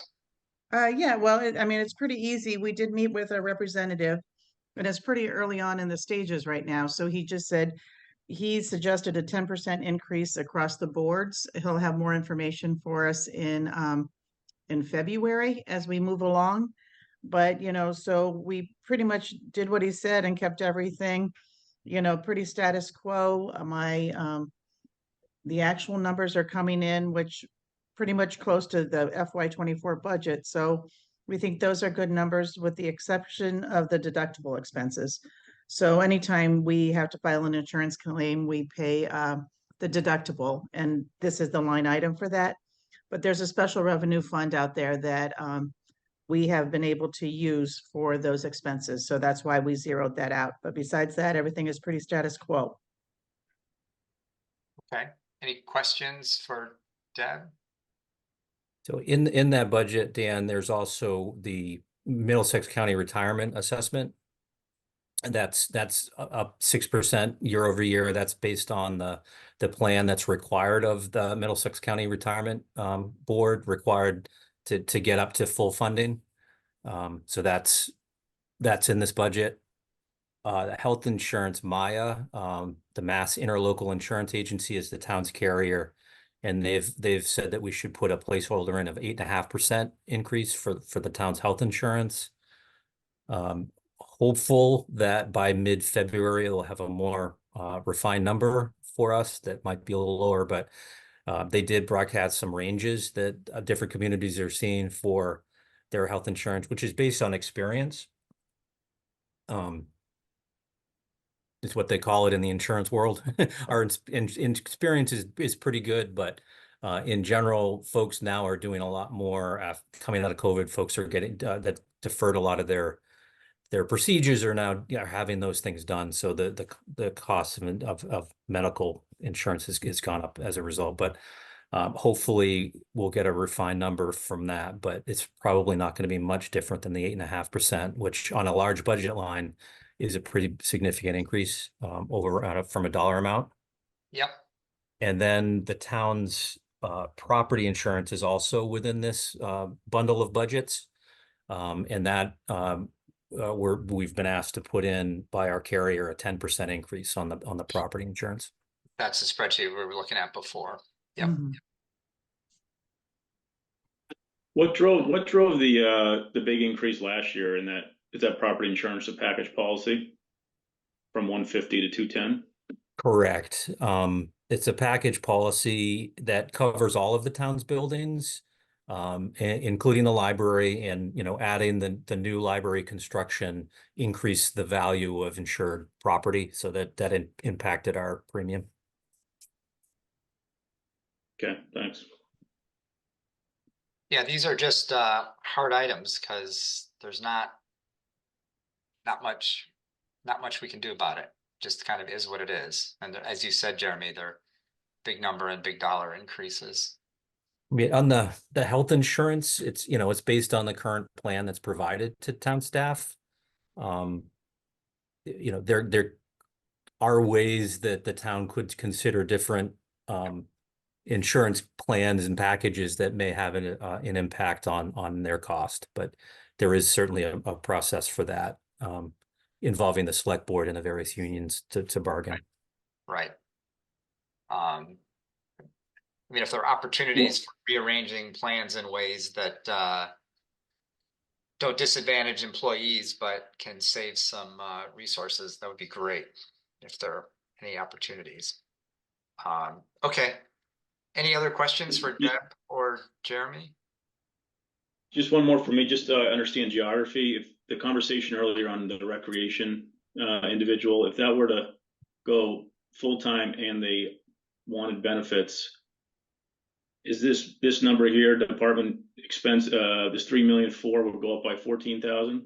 Is that just where geography is here? Yeah, pretty much it would show up in that group health insurance line. Thank you. Yeah, this is the other budget that those things land in. Yep. Yeah.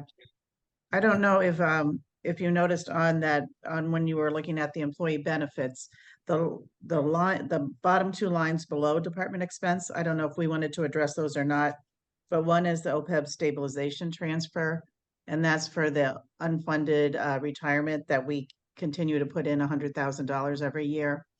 And the reserve fund is the $300,000 that we have budgeted historically just to cover anything that would be unexpected and unanticipated. Those numbers could fluctuate if necessary, but historically we've kept them at those same numbers. Right. And just something you said brought one question to mind. So the health insurance line here is just a straight 8.5% increase.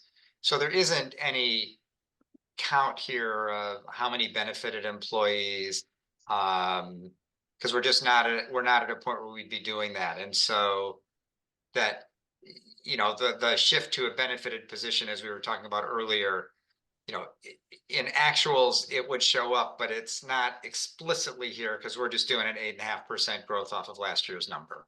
Yeah, I mean, we really don't know what the employees are going to do. You don't know if somebody's going to take insurance that hasn't taken insurance before, or if somebody's going to go from family to single. So it is just an overall guesstimate. Okay, sounds good. And some of that is actually beyond the control on the town side, in that this health insurance budget also covers the teachers at Pine Hill School.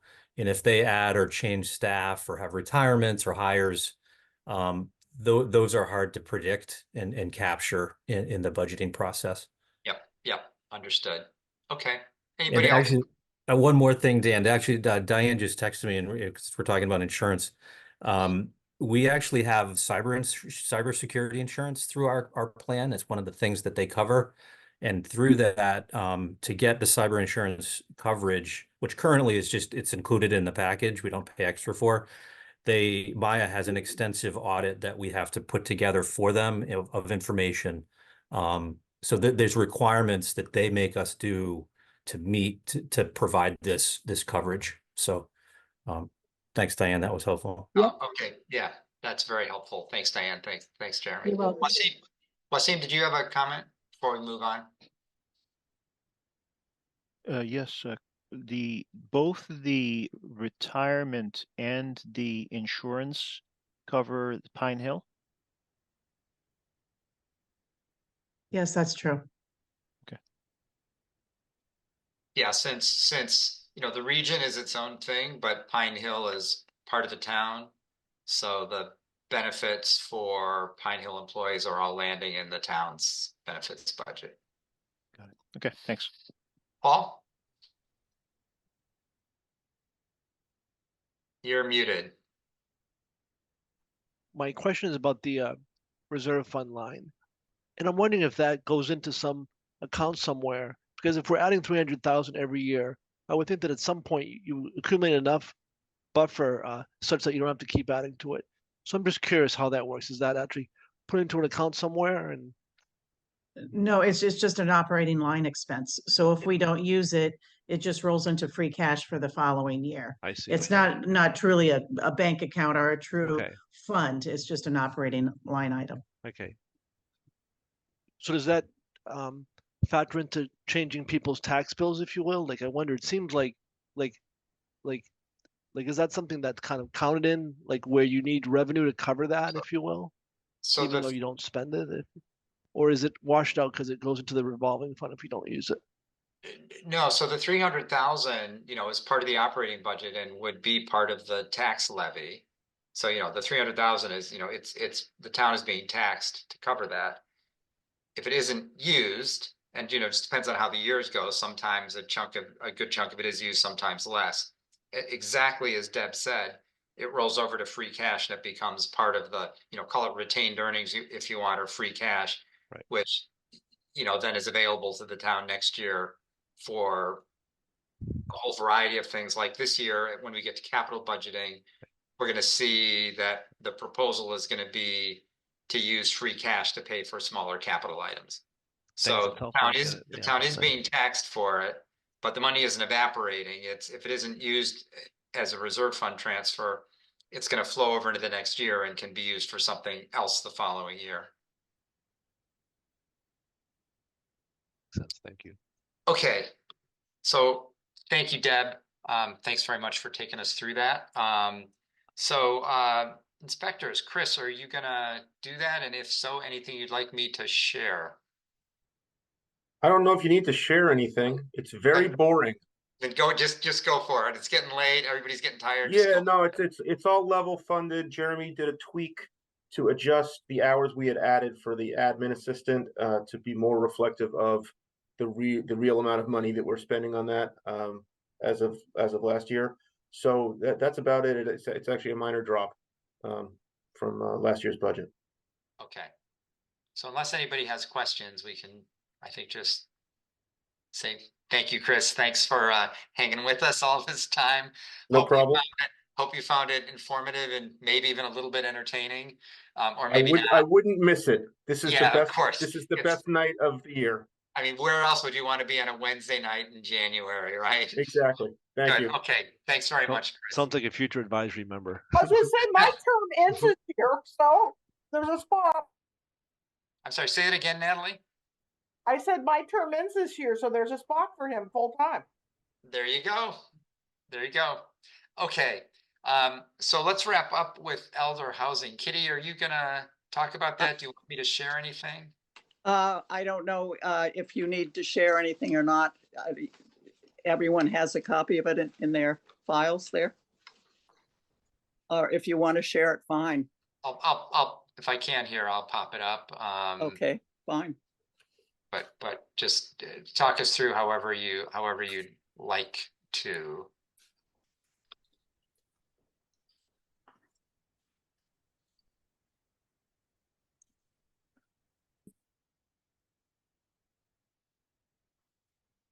I guess you need to make a, yeah, there we go.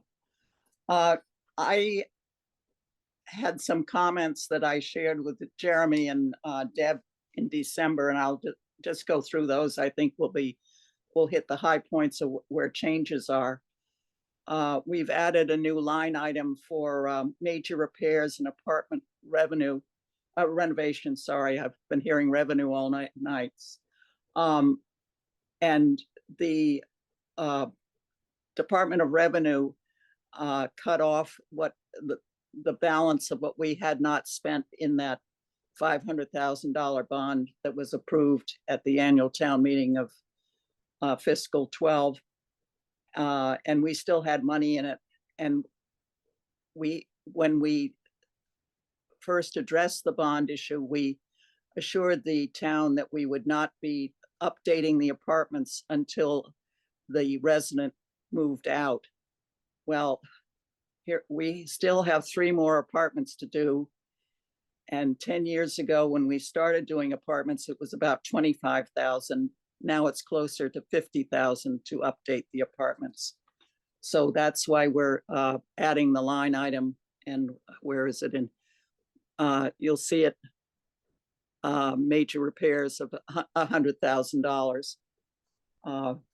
You know, we might be spending it this following fiscal year. It might be 2 years from now, but we want to have the money available to renovate those apartments when they become available.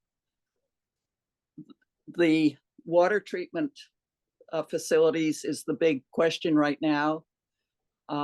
Sean Colleen and the, was it ARPA funds have been allotted to do the update so that we will be sharing the water system with Leland Farms.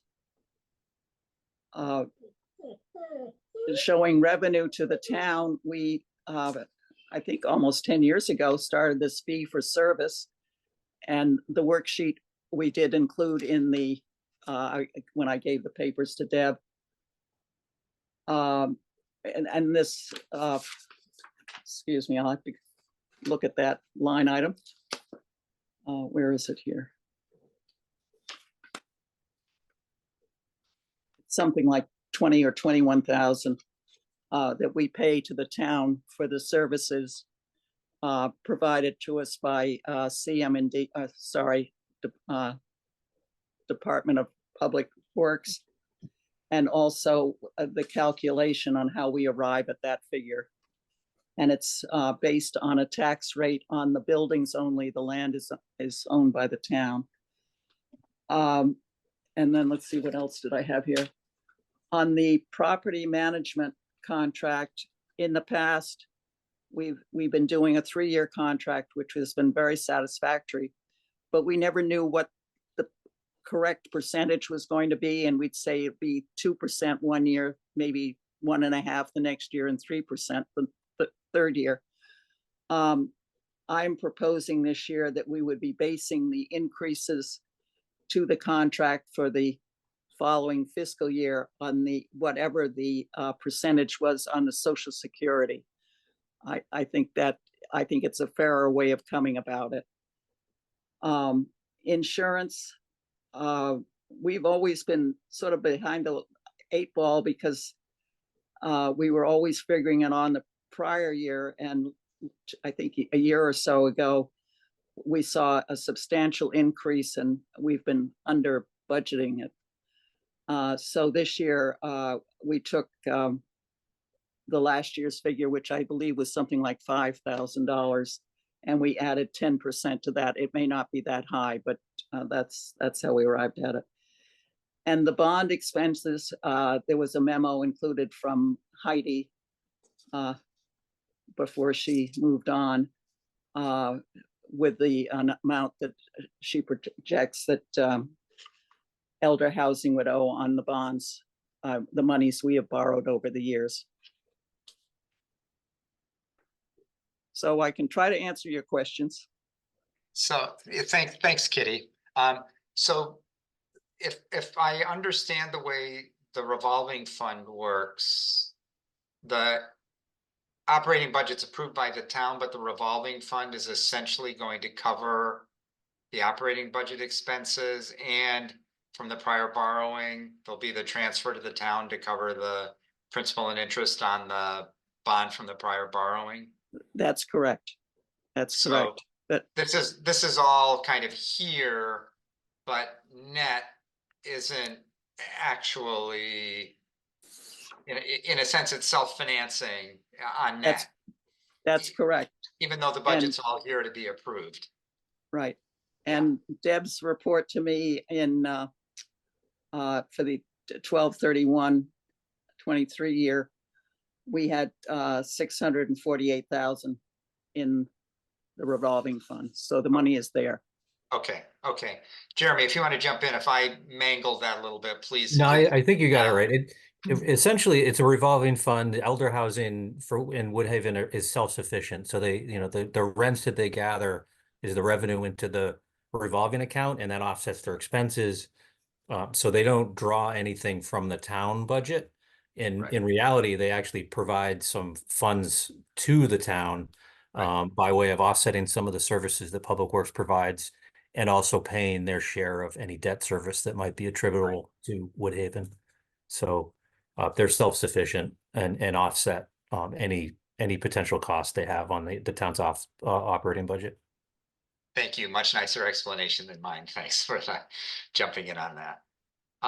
Anybody with questions or comments on this one for Kitty or for Jeremy?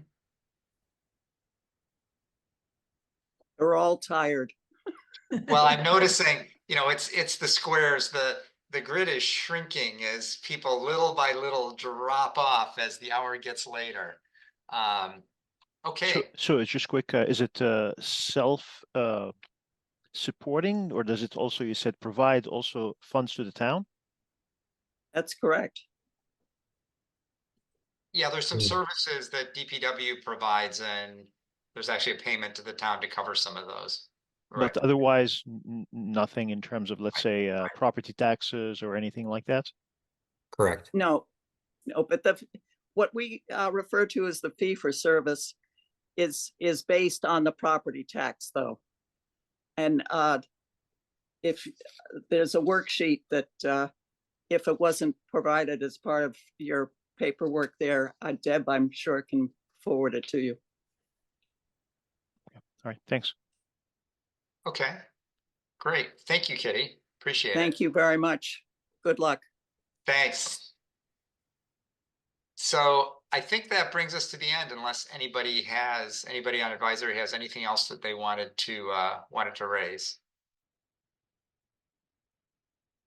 All right, so a big thank you to everybody. Many of the people who should be thanked already dropped off, but Nora was way better than I was at predicting time of end of meeting. So I will update my forecasting procedure for next time. But I think we're done. And given that, I would welcome a motion to adjourn.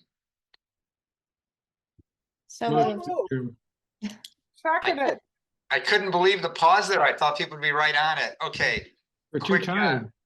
Yeah, evidently. We had to unmute. Can you not hear me? No, I said we had to unmute. Oh, so you yeah. gotta pause. Okay, got it. Okay, quick roll call on adjourning. Paul? Aye. Nora? Aye. Wasim? Aye. Mike W? Aye. Penn? Aye. Mike Flanagan? Aye. Natalie? Aye. Shelley? Aye.